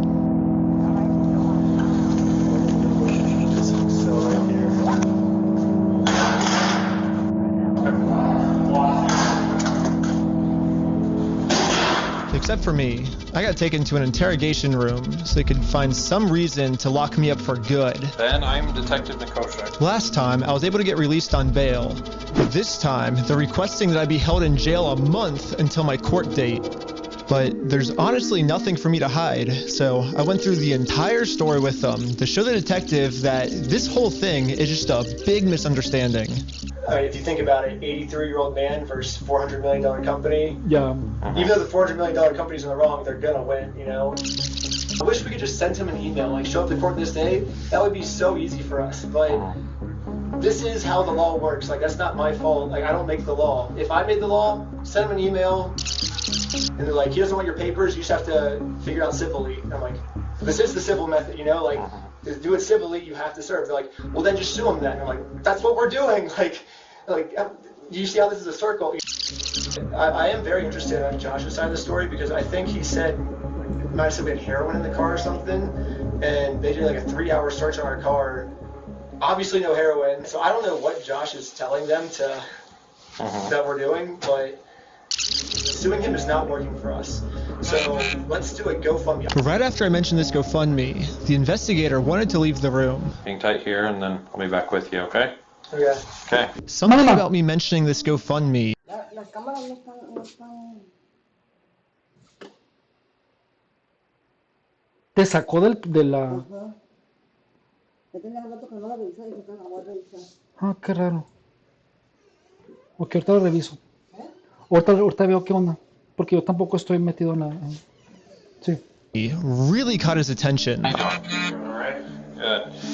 Well, I'd just like to know more about this, like, GoFundMe. Like I said, I have no idea what's going on. Yeah, we were just trying to get, so basically... Notice that this guy is trying to find a way out. It's trying to make it. However, the cops are trying to stop him from having a happy ending. So, like, imagine finding a way to get the money's worth of what you owe. However, the people that are against you want you to lose so bad that they are willing to do everything possible, and they're willing to mess with their work so that you don't succeed. That's gang stalking. Gang stalkers messed.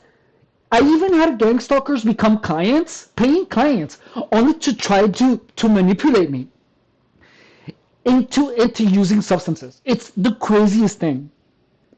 Guy says, since 2015, I've been gang stalked in 2 communities, hearing voices, trying to find out the truth, and if heal and withstand the mere severe campaigns, it's crazy how many people come against me.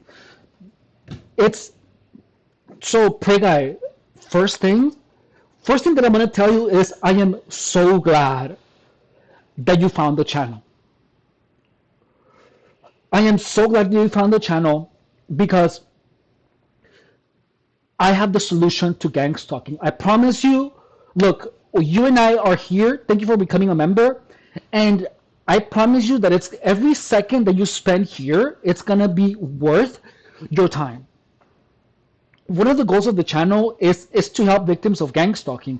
And look, I have been able to stay clear of gang stalking because I understand it.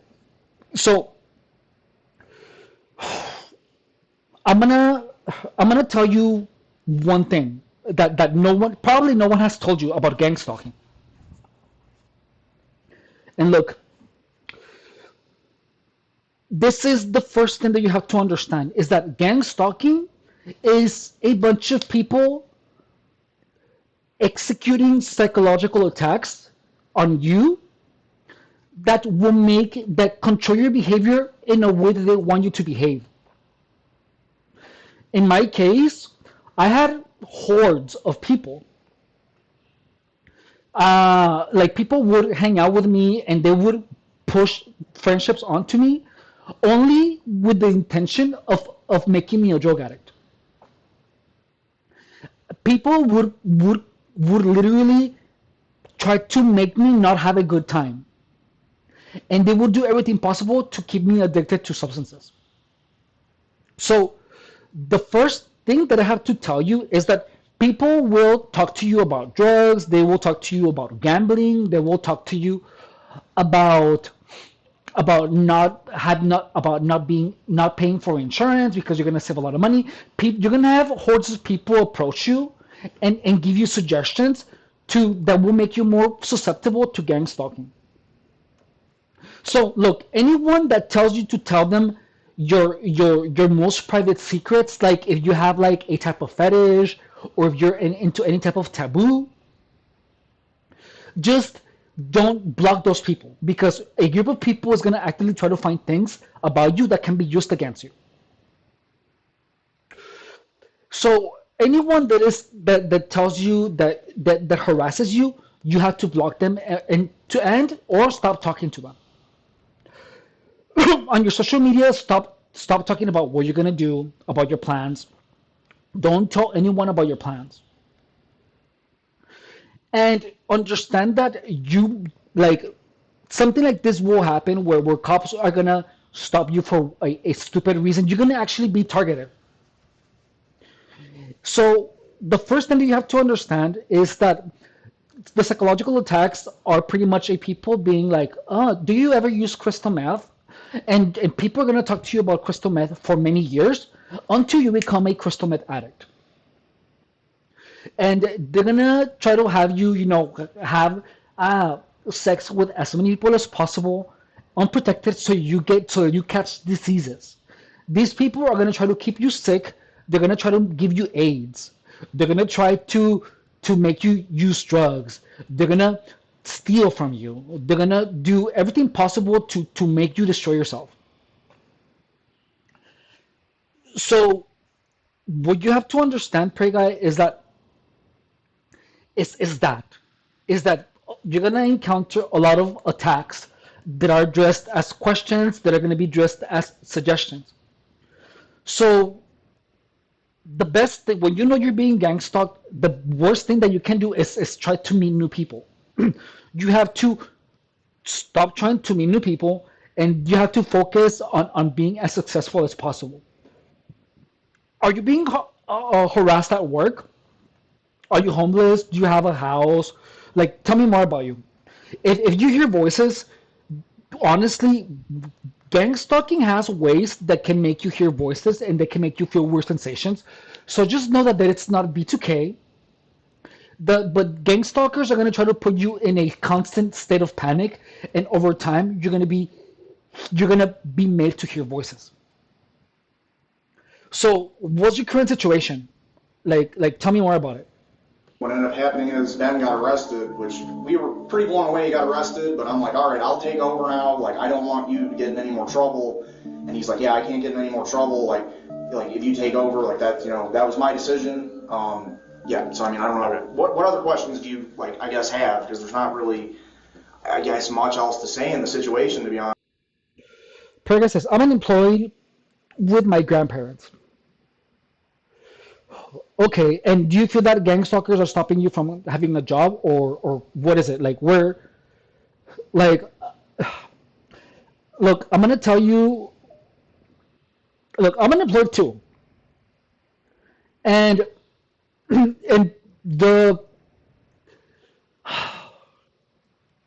so are you unemployed right now because of gang stalking? Let's see, I just got clean of many substances, alcohol, weed, and getting my life. Okay, good. So the recovery part of gang stalking was going to take a long time. And look, so when I just began getting unemployment, dude, for a couple of months. And in the beginning, when I applied for unemployment, look, I voluntarily quit working because I was harassed at my job. so so I quit and I got denied unemployment, but I appealed it, and I told the judge, like, I actually went on trial. It was a phone trial call, and I told him that I was harassed, that the boss, Bernice Rivero, she would literally call me mother effer, during my work hours, that she sabotaged my work, all of the things that she did, and and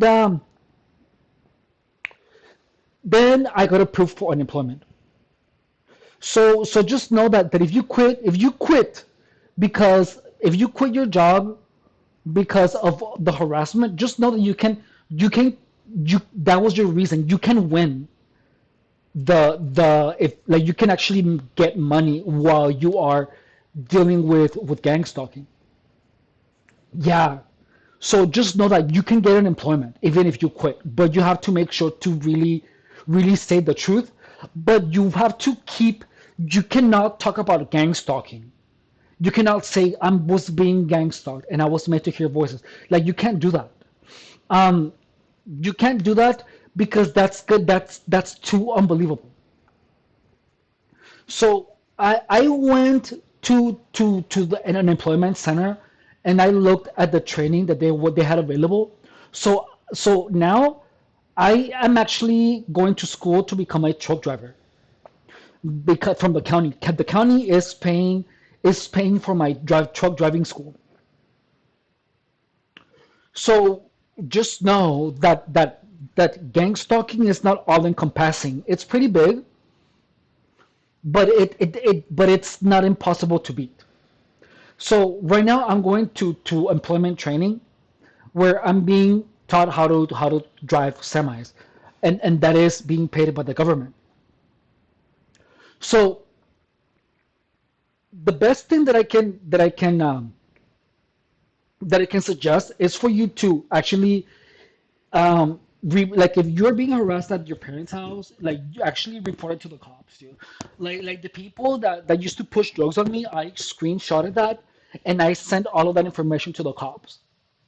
Like, I have reported the people that were harassing me to the cops, and I don't get harassed anymore by anyone.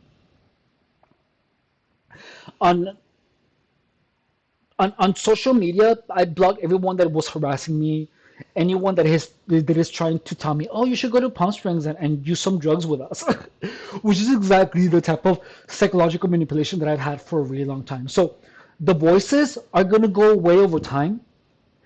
If you feel the weird sensations on your body, the directed energy weapons, just know that those sensations are actually going to go away with time. To this day, I still feel sometimes sensations on my left foot. So just know that the organized harassment will make you feel unexplainable sensations. And look, and don't be scared of talking about it. Like, the best thing you can do is talk about gang stalking, but don't say gang stalking. Say organized harassment. Say, like, and just everyone that tells you that you're crazy, that no one is going to believe you, that's a gang stalker on your tail trying to stop you from talking. So block anyone that is talking to you about that. Hang on. So I'm gonna get something to eat real quick. I have food here. I'm hungry. And hang on. So I'm gonna get some water, and then we're gonna continue talking about that. Hang on. I'm gonna get some water, and I'm gonna get some food.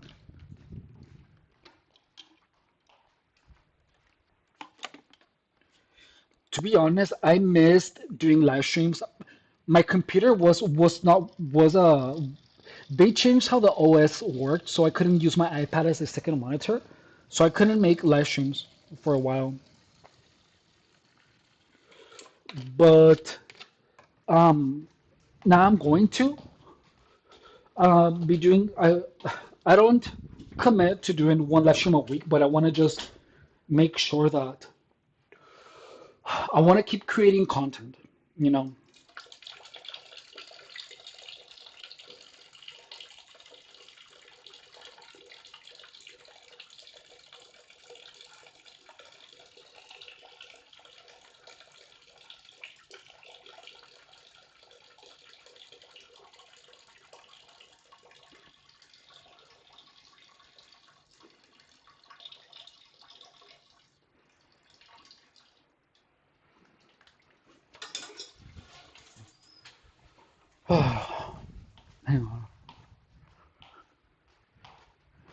I just have to pee real quick and have some food too. I'm really hungry.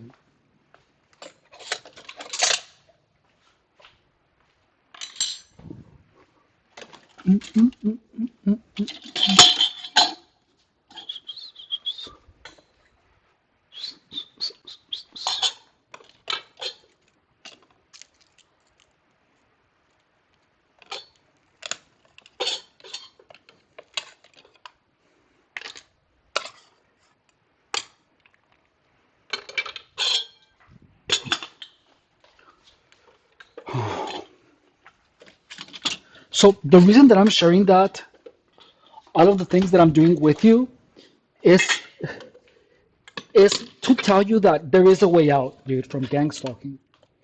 But it involves understanding it. You know what I mean? Like you have to understand how gang stalking works to beat it. And the only way of beating it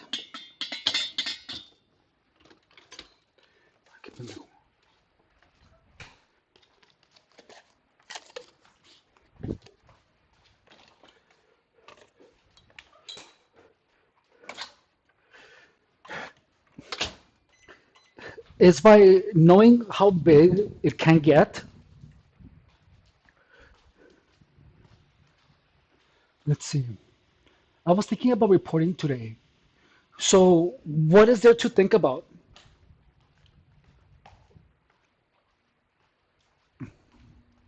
I'm microwaving some food.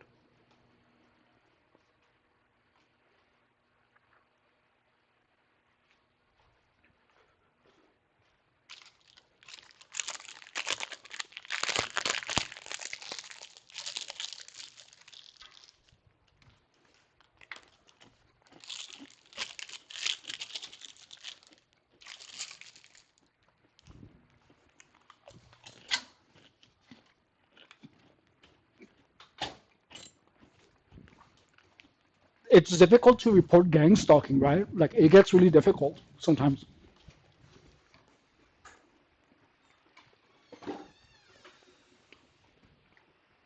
Okay, here we go. Honest, that's just the whole thing that just happened. I mean, I'm honestly like kind of shocked to be arrested at this point for that. Welcome to the Google Career Certificate focused on cybersecurity. Throughout this program, you'll gain hands-on practice with detecting and responding to attacks, protecting networks.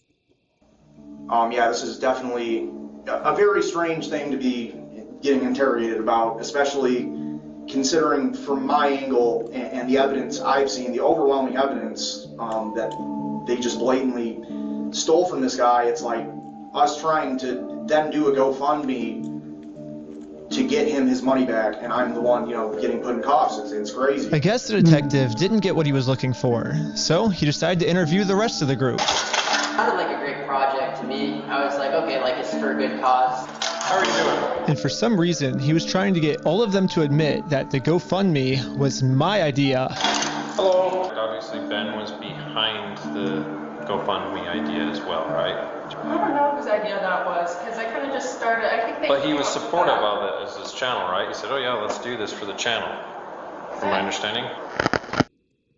Was that kind of your idea to do this video with the GoFundMe and all that? But I wasn't afraid to admit that I actually made the GoFundMe for Brian because a GoFundMe is a safe, legal way to raise money for a family if they got all their stuff stolen. I should be risking nothing by admitting this. Basically, the police told me, do not take this man to court or else you'll get arrested. And so I was like, just thinking, and we're like, let's do a GoFundMe, And that was their solution. But I was wrong. We're going to book you back into the jail. That's crazy. Okay. The creation of the GoFundMe, right? We're blasting this person all over.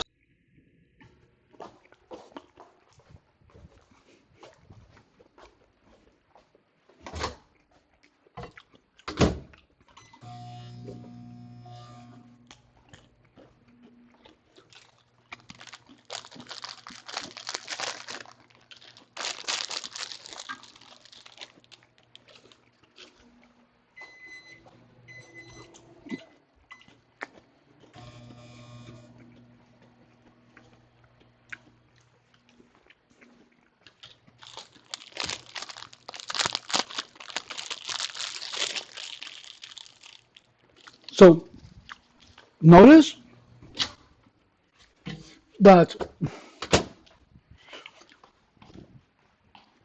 people are always, especially the sociopaths, they don't even if you find a way out, they don't even want you to win. Even if, like, when you find a way to win, they're gonna try to destroy it. That's what I was experiencing here in the channel.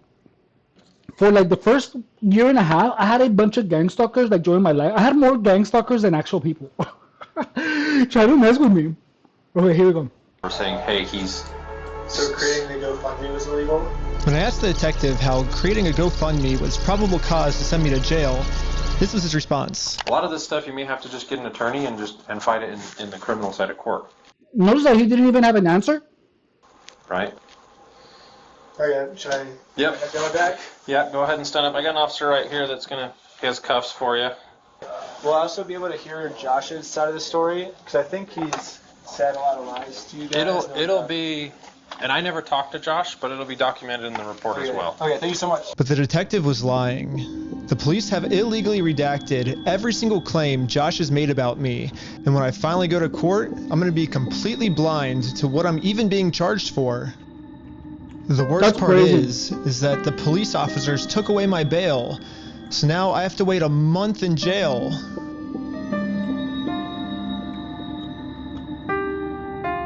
That's crazy.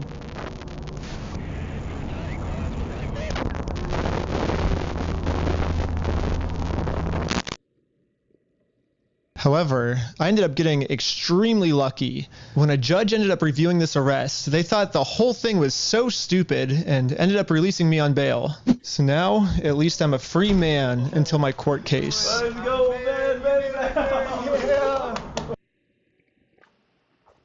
The illegal act that I committed was mentioning that Josh stole the Legos in our GoFundMe. So if you say who the thief is, then that is illegal for us to do that. Now, I just have to wait for court, and honestly, I'm not excited. My entire life, I was taught if you steal from people, you get in trouble, and if you help people, you get rewarded. But I guess I was just taught a lie. By me trying to... Those words have never been more true. If you expect people to be nice, or if you assume that everyone is normal, you are going to be blindsided to evil. And that's one thing that I experienced, is that person after person that I came across, because I was oblivious to evil, I encountered a bunch of sociopaths, you know, and I kept getting F'd in the A by people until I understood, you know, what evil looked like. So honestly, as weird, as tragic as this sounds, assuming that people have the worst intentions, or even if they don't, then all of a sudden can have bad intentions towards you for whatever reason, is a possibility that will keep you safe. You know, I stopped giving second chances to anyone. You know, having a disagreement is fine, but when someone actively does something to fuck you, that is a matter to be really, really concerned of. You know, because notice that this person is trying to have some justice done, and yet there's this organization. It's literally organized. This organization is trying to not allow him to do that. That is sociopathy. To help and do the right thing, all I did was just screw everything up. And should I even go get fast food? So why are you asking me that question, Pray Guy? Do you feel that your food is gonna get messed with? Or why are you asking that? Get all of my friends in trouble. I couldn't fix anything, and now with all the charges I got in this video, I'm looking at least 5 years in jail. But I finally accept my fate. I failed. And now it's time to go home.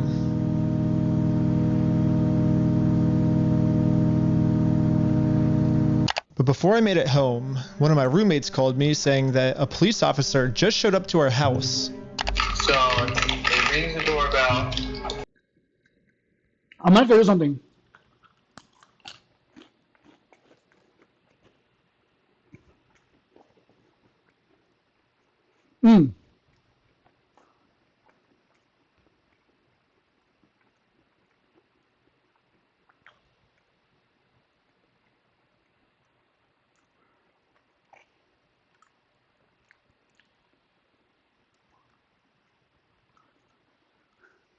If you get sick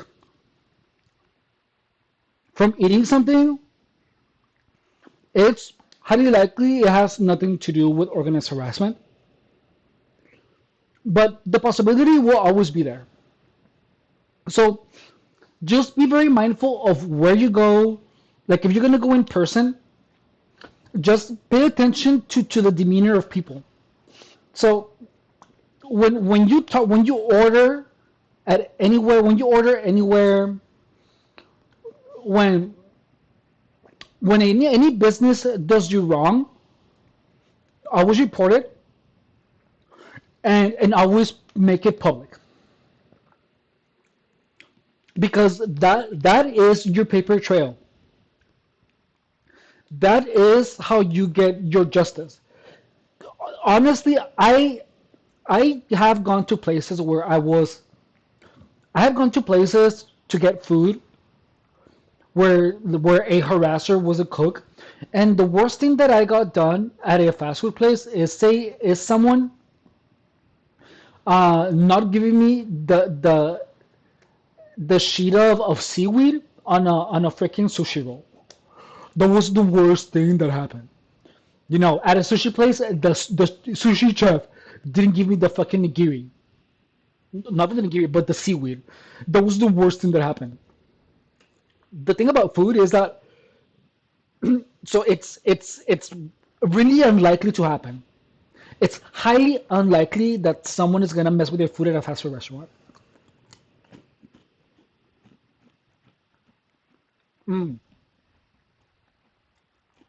But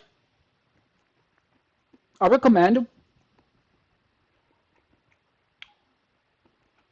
that you read the demeanor of the person.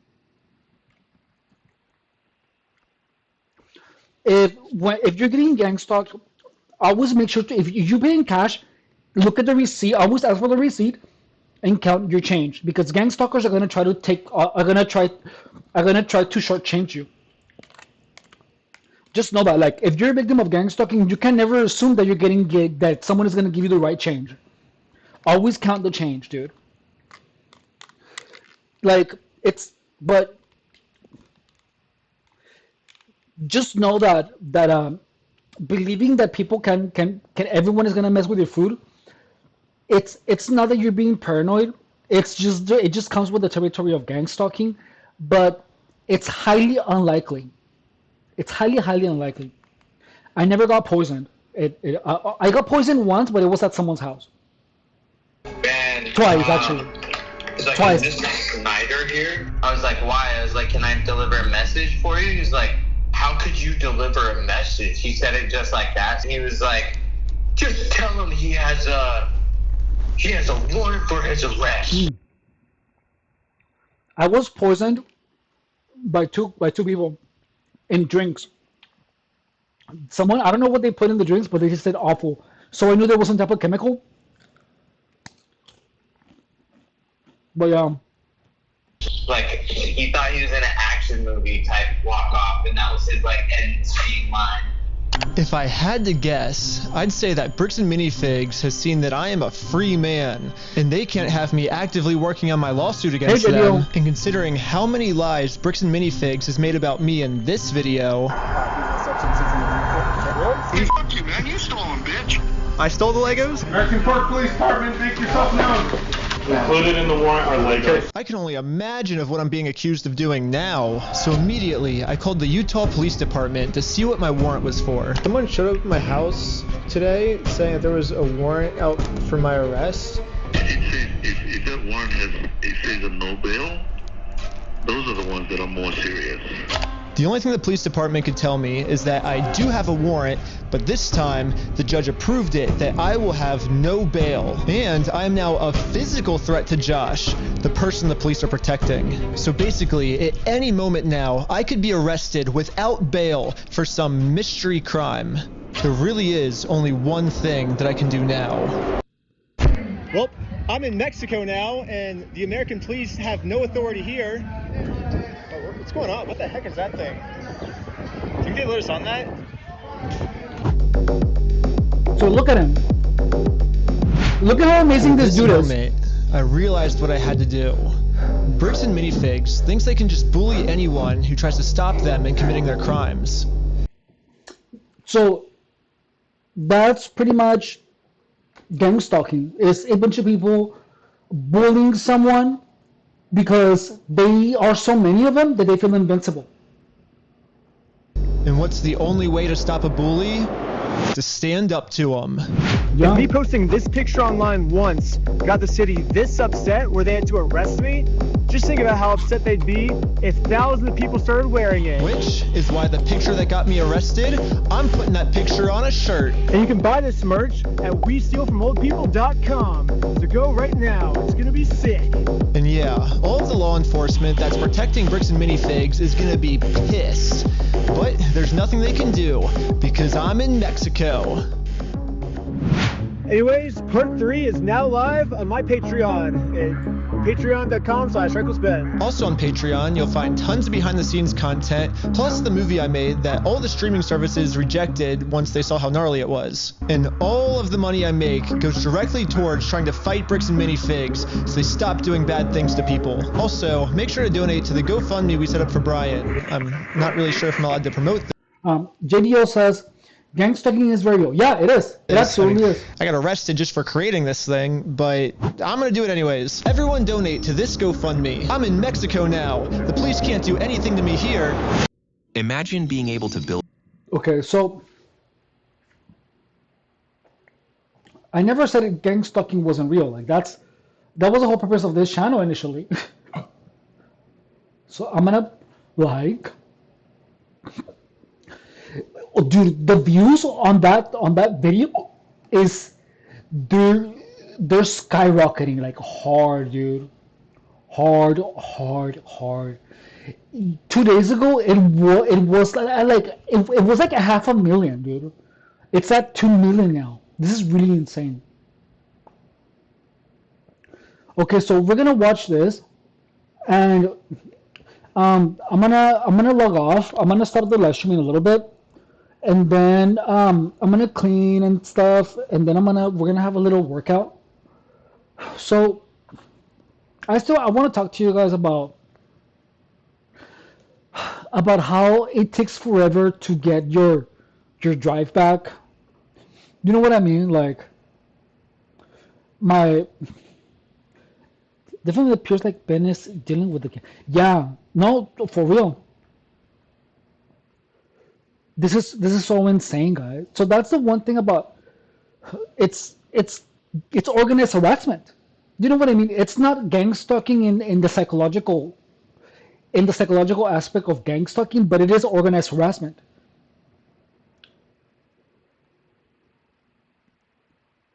And let's see. What is this? Did we just watch this one?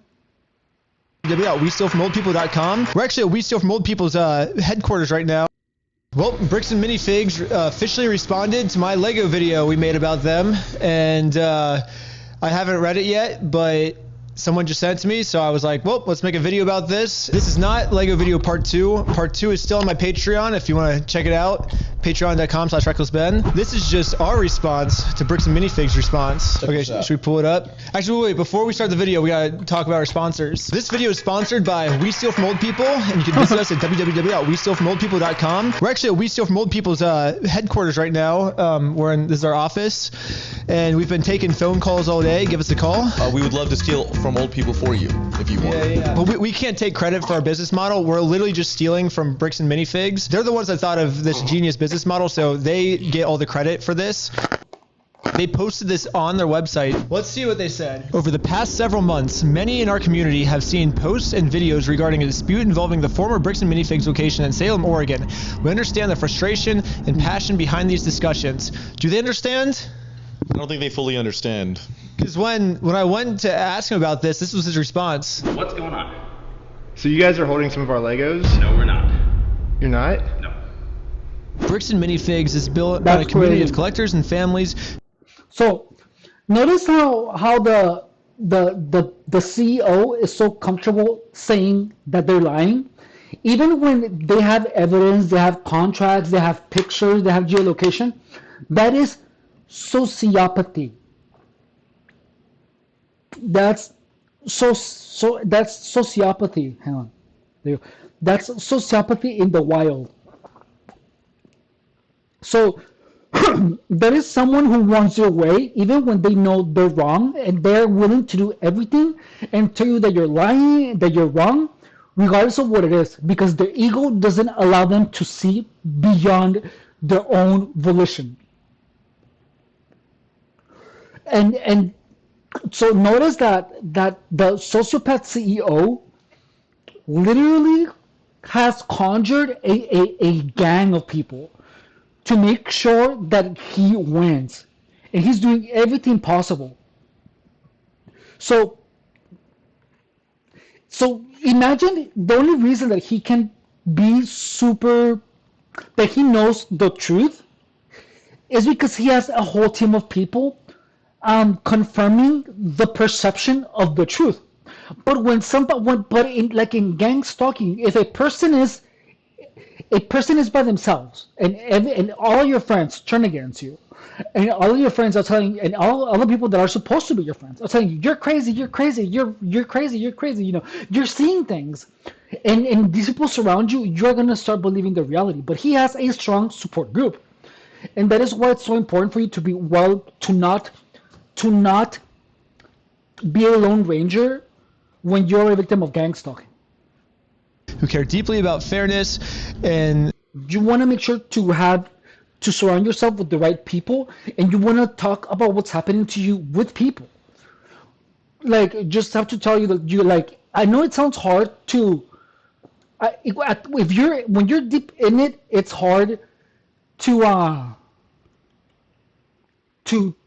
say what's going on, but to other people, because you feel like no one is going to believe you. But when I meet people, I tell them, as weird as this might sound, I literally tell them up front, so there's something, if we're going to be friends, or if I'm chatting with someone, I tell them, there's something I have to tell you, is that there is a group of people literally trying to destroy my reputation. I don't say gang stalking, but I say there's a group of people actively trying to destroy my reputation and are willing to go as far as possible, and they're going to make up a bunch of BS about me.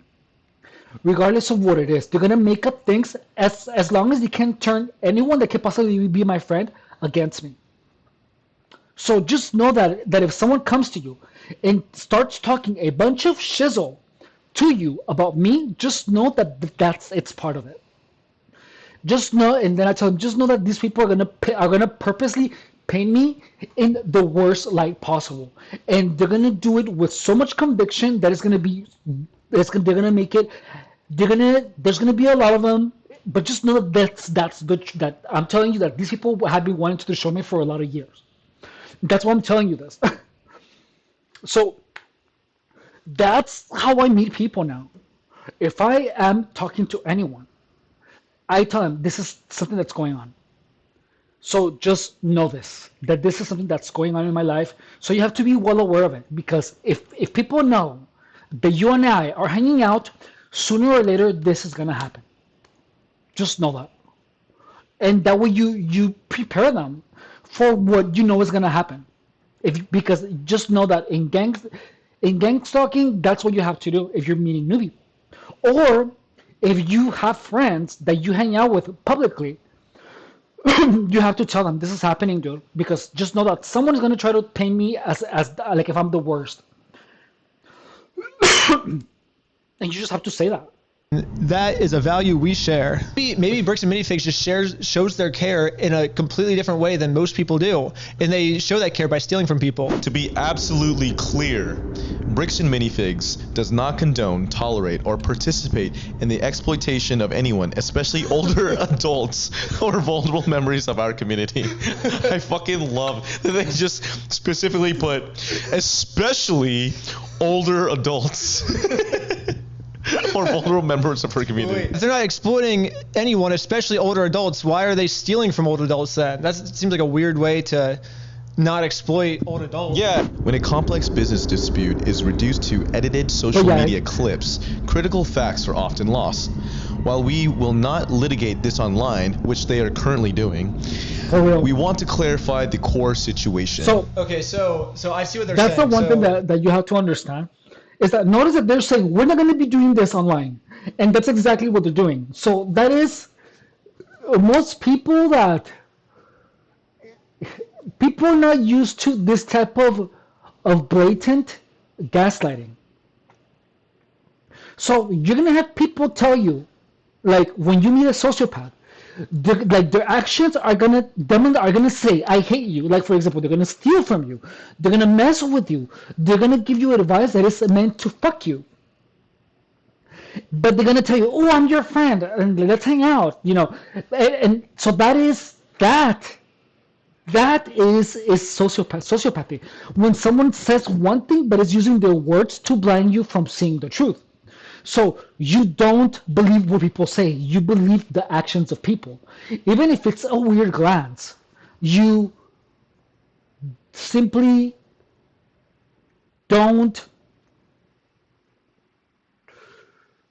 you stay away from anyone that has caused you any trouble. Even if they call themselves your friend, even if they approach you in a friendly manner. That's what you have to do, and that is the best solution to that type of behavior of people, because anyone whose actions impact you negatively and they keep impacting you negatively, but they do everything possible to stay in your life, that's someone that is determined to F you, dude. And so their actions are going to be incongruent with their words. Like here, we're not going to deal with this online, but they do, and that's exactly what they're doing. So that is when you know there's some sociopathy. Right now they're saying this is all a big misunderstanding. Ben has edited these clips to make us look bad, but we're not really bad. Now for the rest of this article, we're going to share our side that Ben left out, is what I'm assuming they're saying here, right? Sounds like it. Maybe we were wrong. Maybe Bricks and Minifigs is right, and we should give them a chance to share their side of the story. So let's see their side. So it says the reality of the consignment claim. Much of the online narrative centers around a private consignment arrangement allegedly made by a former Salem store. It is vital to understand that Bricks and Minifigs Corporate was not a party to this alleged agreement, nor were subsequent franchises who took the ownership of the Salem location after the former owners were removed. So Bricks and Minifigs does have a point here.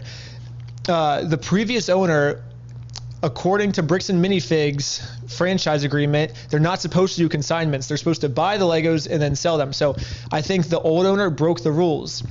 However, this does not, basically this is called a whataboutism, is what they call it in politics. Basically, Bricks and Minifigs is saying, well, to take the focus off the bad thing we did, look, the previous owner also did something bad too. So because she did something bad, it just makes both of them bad. It doesn't make them, it doesn't prove their innocence. But we'll keep reading. Hang on, so let's see that. I want to know a little bit more about whataboutism.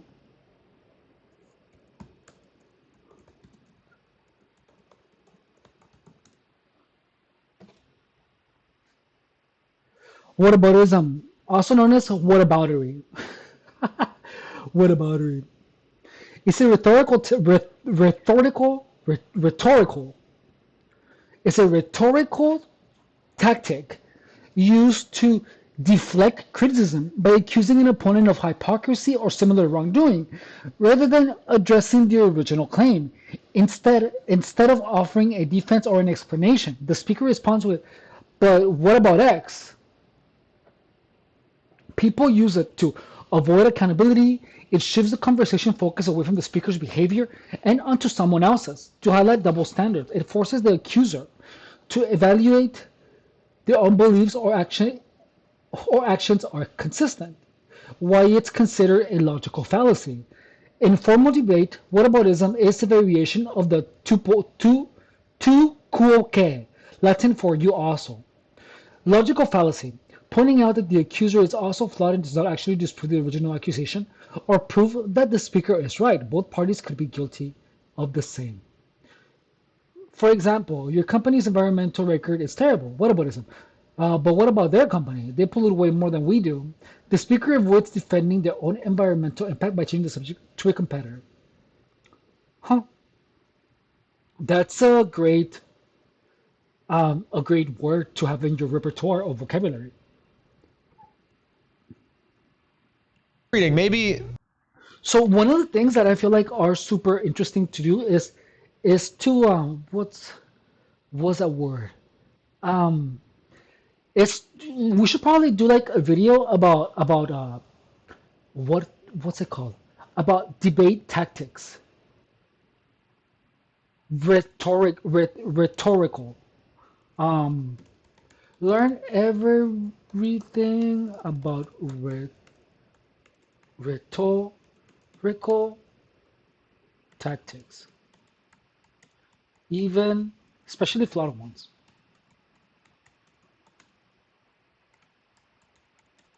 There should be like a good video.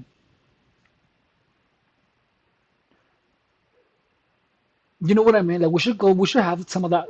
Like when you are a victim of gang stalking, you have to understand rhetorical tactics. Like the law, like you were like that would probably make a really good video where we just go over all the rhetorical tactics. Like you have to be really skilled at understanding what people are saying and what people pretend to say, especially if during organized harassment. This is just the first paragraph. Corporate did not assign, approve, or authorize this arrangement, which is further proof of why they should not have the Legos in the store. If this is something that the brand doesn't do, if Bricks and Minifigs doesn't do consignment deals, then they should just give the Legos back, right? There's no reason for these Legos to be in their store. They didn't pay for them. They're not doing a business deal with Brian anymore, so just give them back. Easy solution. Franchisees operate independent businesses. While they must follow system standards, the franchisor does not automatically inherit responsibility for private, unauthorized agreements a local owner may enter into. This is basically corporate saying, hey, we can't control our franchises, Exactly. right? Yeah. And then, but the problem is when you go to the franchises, they say, well, corporate told us to do this. We've been supposed to be getting a hold of corporate. In the security camera footage, corporate's the one taking over the store. The gold is Yeah, real, that's crazy. but so is the danger. So that whole thing about Death comes in. Seeking facts over corporate and franchises and then just shifting the blame to have the victim going around and around, that is a tactic. That's literally a tactic purposely intended to not be held accountable. However, this guy, he's such a badass that he actually is finding a way to make people accountable for the wrongdoings. And that is something super admirable because it takes true determination. But notice that it will take over your entire life. It literally will take over your entire life, dude. And that's something really, really hard to accept, so that most people will decide to not deal with it because they know that it will take over their entire lives. narratives. Serious claims require serious evidence. I do agree. We both agree with that. Yes. So that's really true. Serious claims require serious evidence. So again, the whole thing about gang stalking, that's why you have to honestly, the best thing that you can get is to have a pair of meta glasses and always be live streaming if you are experiencing gang stalking. If you're experiencing gang stalking, just know that just have meta glasses and live stream every time you go out, especially if you're in a town where you're currently being gang stalked, because that is the way to deal with that. That is the way to deal with that. Why? Because it's not even about you have to have serious evidence. And the thing is that when gang stalkers see you pull out your phone, they're gonna stop everything, or they're gonna do it behind your back. They're always gonna try to do something. So they're always gonna try to do everything possible for you to not have evidence. So always have some type of eyewear with recording capabilities. And live stream. Like you can even live stream privately. Like you can create a live stream and it's not like if you're at a job, you can lose your job if you're live streaming and your live stream is like at work. Like that, you can also live stream and turn off the video. But there's always it's not impossible to gather evidence. But live streaming and wearing some glasses that have a camera is the best thing that you can do, because gang stalkers are going to do everything face to face or behind your back. But you will always almost catch them doing something.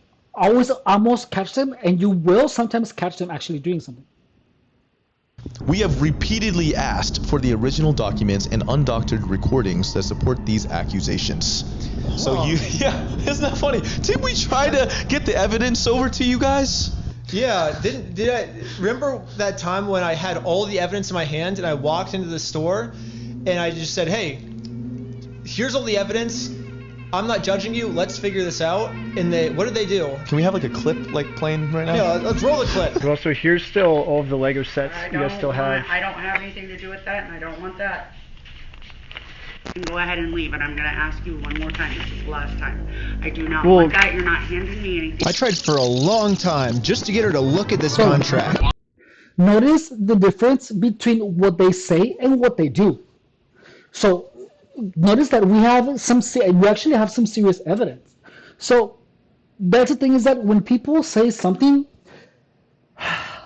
these accusations have to be substantiated, but that's the only thing that's going to make this behavior obvious. So that's why you have to have some type of recording device on your face if you are a victim of gang stalking. If you are a victim of gang stalking, you have to have some type of recording device on your face, on your glasses, on your hat, whatever. You always have to. It used to sound overboard when I was being gang stalked, but that's why you have to see these types of videos, because only by understanding that you're going to need heavy evidence, extreme evidence to demonstrate an extreme case. That's the only way you're going to be able to prove your point. That's the only way you're going to win in court. So if you're being gang stalked, like, honestly, just know that being gang stalked is it's an opportunity to make a lot of money if you are actually being gang stalked. If you are being gang stalking is a huge opportunity to make a lot of money, because if you are able to provide enough evidence, you are gonna literally become rich because you can file a lawsuit against a lot of people. So honestly, what I am, as soon as I start working, I'm gonna get myself some type of recording glasses that I can use to live stream, because I'm gonna need that, because you never know. Why do you think your friend would be entitled to our inventory? What's his? He owns the Legos. Huh? He doesn't own the Legos. Well, yeah, we have a contract. He does own them. No, bro, are you an idiot? Are you stupid? Josh, the police. So notice how how the company says something to the public and then says other things in private. But the only reason that this person can substantiate their claims is because they are recording. And notice how extreme the recording practices of this YouTuber are. He's wearing something on his face. That's the angle that you have. That's his angle. Those are the glasses. Oh, that was a good clip. I guess those, like, he's wearing some glasses that are recording. But that's the only way that he will be able to have this evidence is by actually recording them. So if you are a victim of gang stalking, don't feel like it's too much. Don't feel like it's, oh my God, I'm crazy because I'm recording like a crazy person. No. If you don't record, you are going to start doubting what's truly happening. I guess this clip is them begging for us to give them evidence, right? It sounds like it. And that we were the ones that refused to give them the evidence. It makes no sense. They literally go, we have repeatedly asked. Okay, that's bullshit. Selective social media posts and investigative style videos are not a substitute for the complete records and legal agreements that govern the rights of all involved parties. Okay, let's put all the evidence right here. We got the consignment deal. We got the full inventory list that the Bricks and Minifig store made that shows which sets were sold, which sets are still in the store, and which sets Brian has not been paid for. This was an inventory list made by the store. Here's the security camera footage of corporate knowing there was a consignment deal. These are ones that he has not been paid his percentage yet. And if I don't have the tickets, I won't know how much I need to pay him. That's a business thing and not necessarily yours. He's taking on the business, he takes on all that consignment. Here's all the metadata timestamped pictures of the sets that were still in the store when the owner got kicked out. I've printed all of this proof out and tried to give it to them, and this was their response. You could go ahead and leave now. Really? So you could go ahead and leave now, or I will call the police for harassment. Well, I'm not harassing you. No, you are. Wow, that was a really good clip. Yeah. It shows exactly what they wanted, which was obviously to talk to you. People keep asking, how do we actually get an AI agent on our team? Well, how many views does this have? It's already at 1 million views. First, tell Monday what you need. We're creating an... That's crazy. If a legitimate claim exists, there are established legal and dispute resolution processes to handle it fairly. Attempting to force a business outcome through public pressure, especially on unrelated stores and employees, is not a productive or fair path forward. Basically what they're saying is, let's figure this out the legal way. Well, we did what he said, actually. We did sue him, and we won. And then they didn't like the legal way. Bricks and Minifigs was the one who didn't want to do it the legal way. Do you know why? Why is that? Because this is what happened when we won. Dang it! They closed down their entire store because Bricks and Minifigs did not want to do the legal way. Okay. Bricks and Minifigs stores is a private business with the right to protect their premises. We will continue to support our owners in prohibiting disruptive conduct or harassment. This is not about silencing criticism. It is about, oh, they're not trying to silence criticism. I feel like Bricks and Minifigs is doing whatever they can to silence criticism. And if you don't believe me, watch part 2. Moving forward together, our position remains simple. Bricks and Minifigs Corporate was not a party to the unauthorized Salem Consignment Agreement. Wait, but they were a party in the theft of the Legos. Any legitimate claims should be resolved through the proper legal channels where facts can be evaluated. So just notice how the two faces of the person. Notice that it's literally a two-faced company. It's literally a two-faced company, and I'm going to tell you one thing. This person was doing all of that and was filming everything and didn't say a word of what they were doing. So that was one of the biggest mistakes that I did when I was being gang stalked, is that I would say what I was doing. I would be like, oh, I'm recording you, I'm recording you or whatever. So if you are a victim of gang stalking, don't say it until you have evidence of it. If you are being a victim of gang stalking, don't say that you're about to record. Don't say anything. And I know it's hard when you're in a state of panic,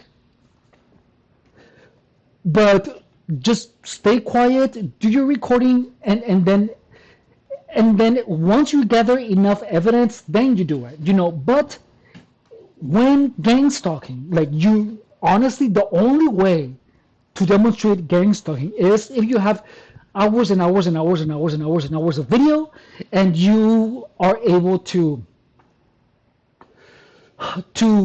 pretty much put it in and you can present it to some type of court.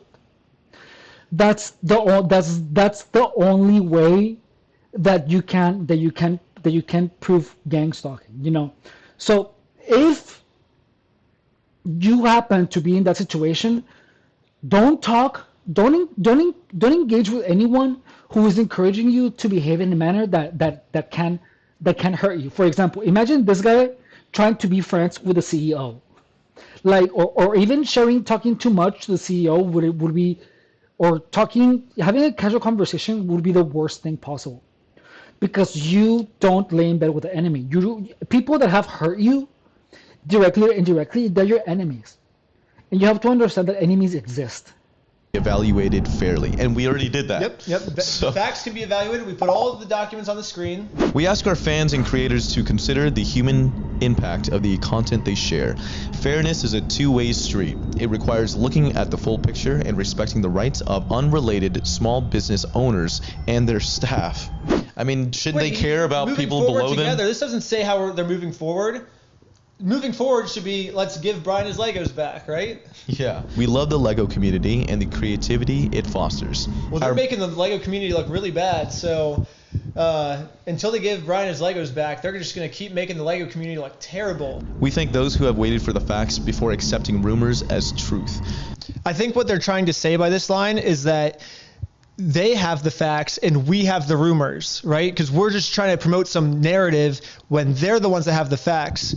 But if you look at the situation, it kind of seems like we're the ones that have the facts. I mean, we put all the facts up on the screens, and Gino has a narrative with no evidence. Yeah, exactly. So just like 4 or 5 paragraphs with no evidence whatsoever. We thank those who have waited for the facts before accepting rumors as truth, and who continue to support their local Bricks and Minifigs franchise stores. Okay, here we go. Because this matter involves active legal issues, we will provide further updates only when it's appropriate and legally permissible to do so. So basically what they're saying is, like, we're not going to respond again. And they're saying it's because we can't legally do it. Their legal issues are with me. Like, we've already been to court, like, I think 3 times. I can share my side. Why can't they share their side? Unless their side would get them in a lot of legal trouble and they could go to jail, I guess, is why. Actually, it makes sense now why they can't share their side. Yeah. Bricks and Minifigs is saying, yes, we have all of Brian's Legos in our store. No, we didn't pay for them, but we would, and their answer for that is, we would never try to exploit an old man.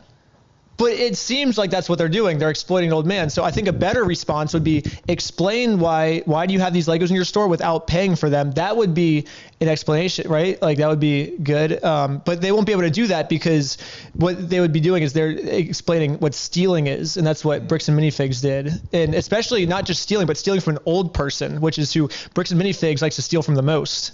Yeah. There's also one more thing. So there's this other guy. It's like there's a Lego store, like, a couple blocks that it's like literally like right down the street from Bricks and Minifigs. It's called Bricks and Beyond, and this guy's getting a bunch of hate for my video because people are confusing his store with the Bricks and Minifigs store. Yeah. But the problem is this guy runs like a super ethical Lego store, and should we give him a call right now? Yeah, actually, it's very similar in names. It is not related to Bricks and Minifigs at all. First off, do you enjoy stealing from old people? That is not what we do. Oh, see, so basically everyone that's giving you harassment then is basically mixing up the 2 stores is what you're saying. Essentially, yeah. Vuelos, autos, hoteles y hasta una casa de los sueños. So just notice. El único lugar que te lleva a cualquier lugar. So I'm gonna bring one more you point. left Mr. Fuzzy on the plane? Hang on. Okay, hold on, I think I found it. Still, he's not getting here. So it's so. Look, I want to just bring one more point. And this point is that when you encounter a sociopath, just know that they don't care of the damage, of the collateral damage. They have absolutely zero regard for the people that will get hurt in the way. As long as they get their way, they don't care about anything else other than their own ego. So if you are recruited by this gang stalking group to do their bidding, just know that if you get in trouble, no one is gonna come to help you. Because when I reported Bernice Rivero because of the harassment that she did, at O'Reilly Auto Parts. I reported everything that she did, almost everything. I still have more reporting to do, to be honest with you. And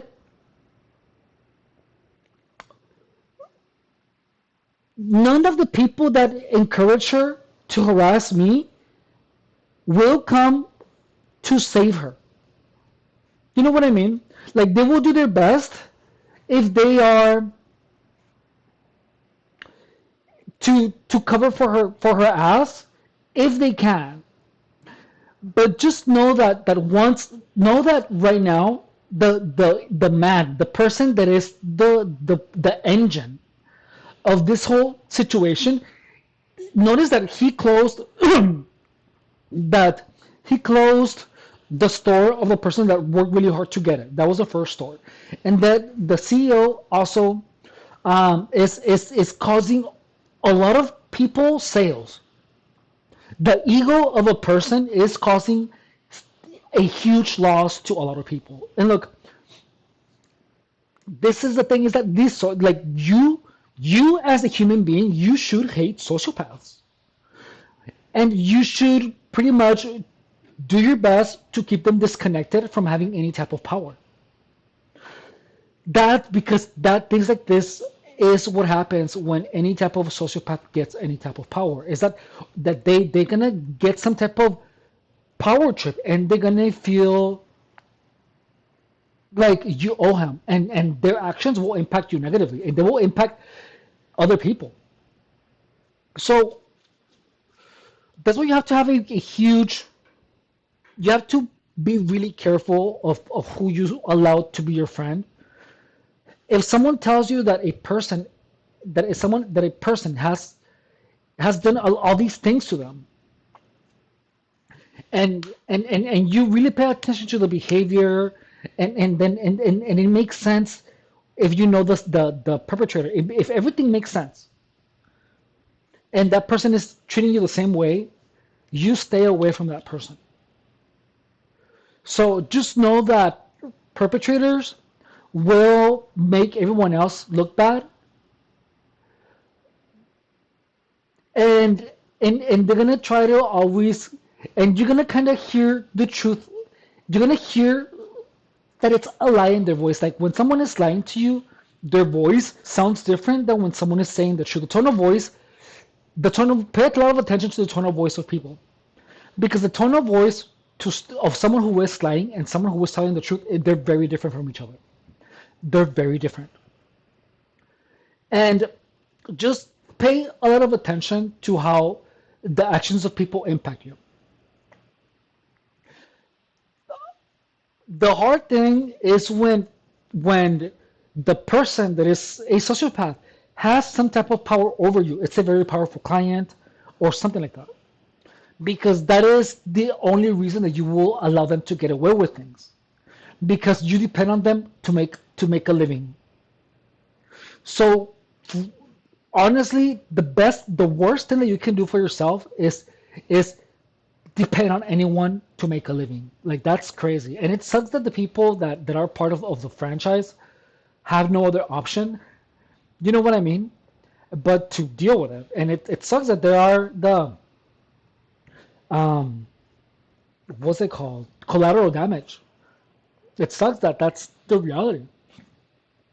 But just know that sociopathy hardly brings any good. And I think it's amazing that this person was able to create a company and create jobs. Like, that's cool. And as much as I hate the guy, the CEO, there was a point where you cannot take away from him what he has accomplished, which is build this thing. You know what I mean? This bricks and whatever. It's hard. I'm sure that person has their good side, but somehow their ego has blocked them. This person has been right for so long that this person is unwilling to accept that he isn't right now. Anyways, thank you guys so much for watching and for hanging out with me. I hope you guys have a good day.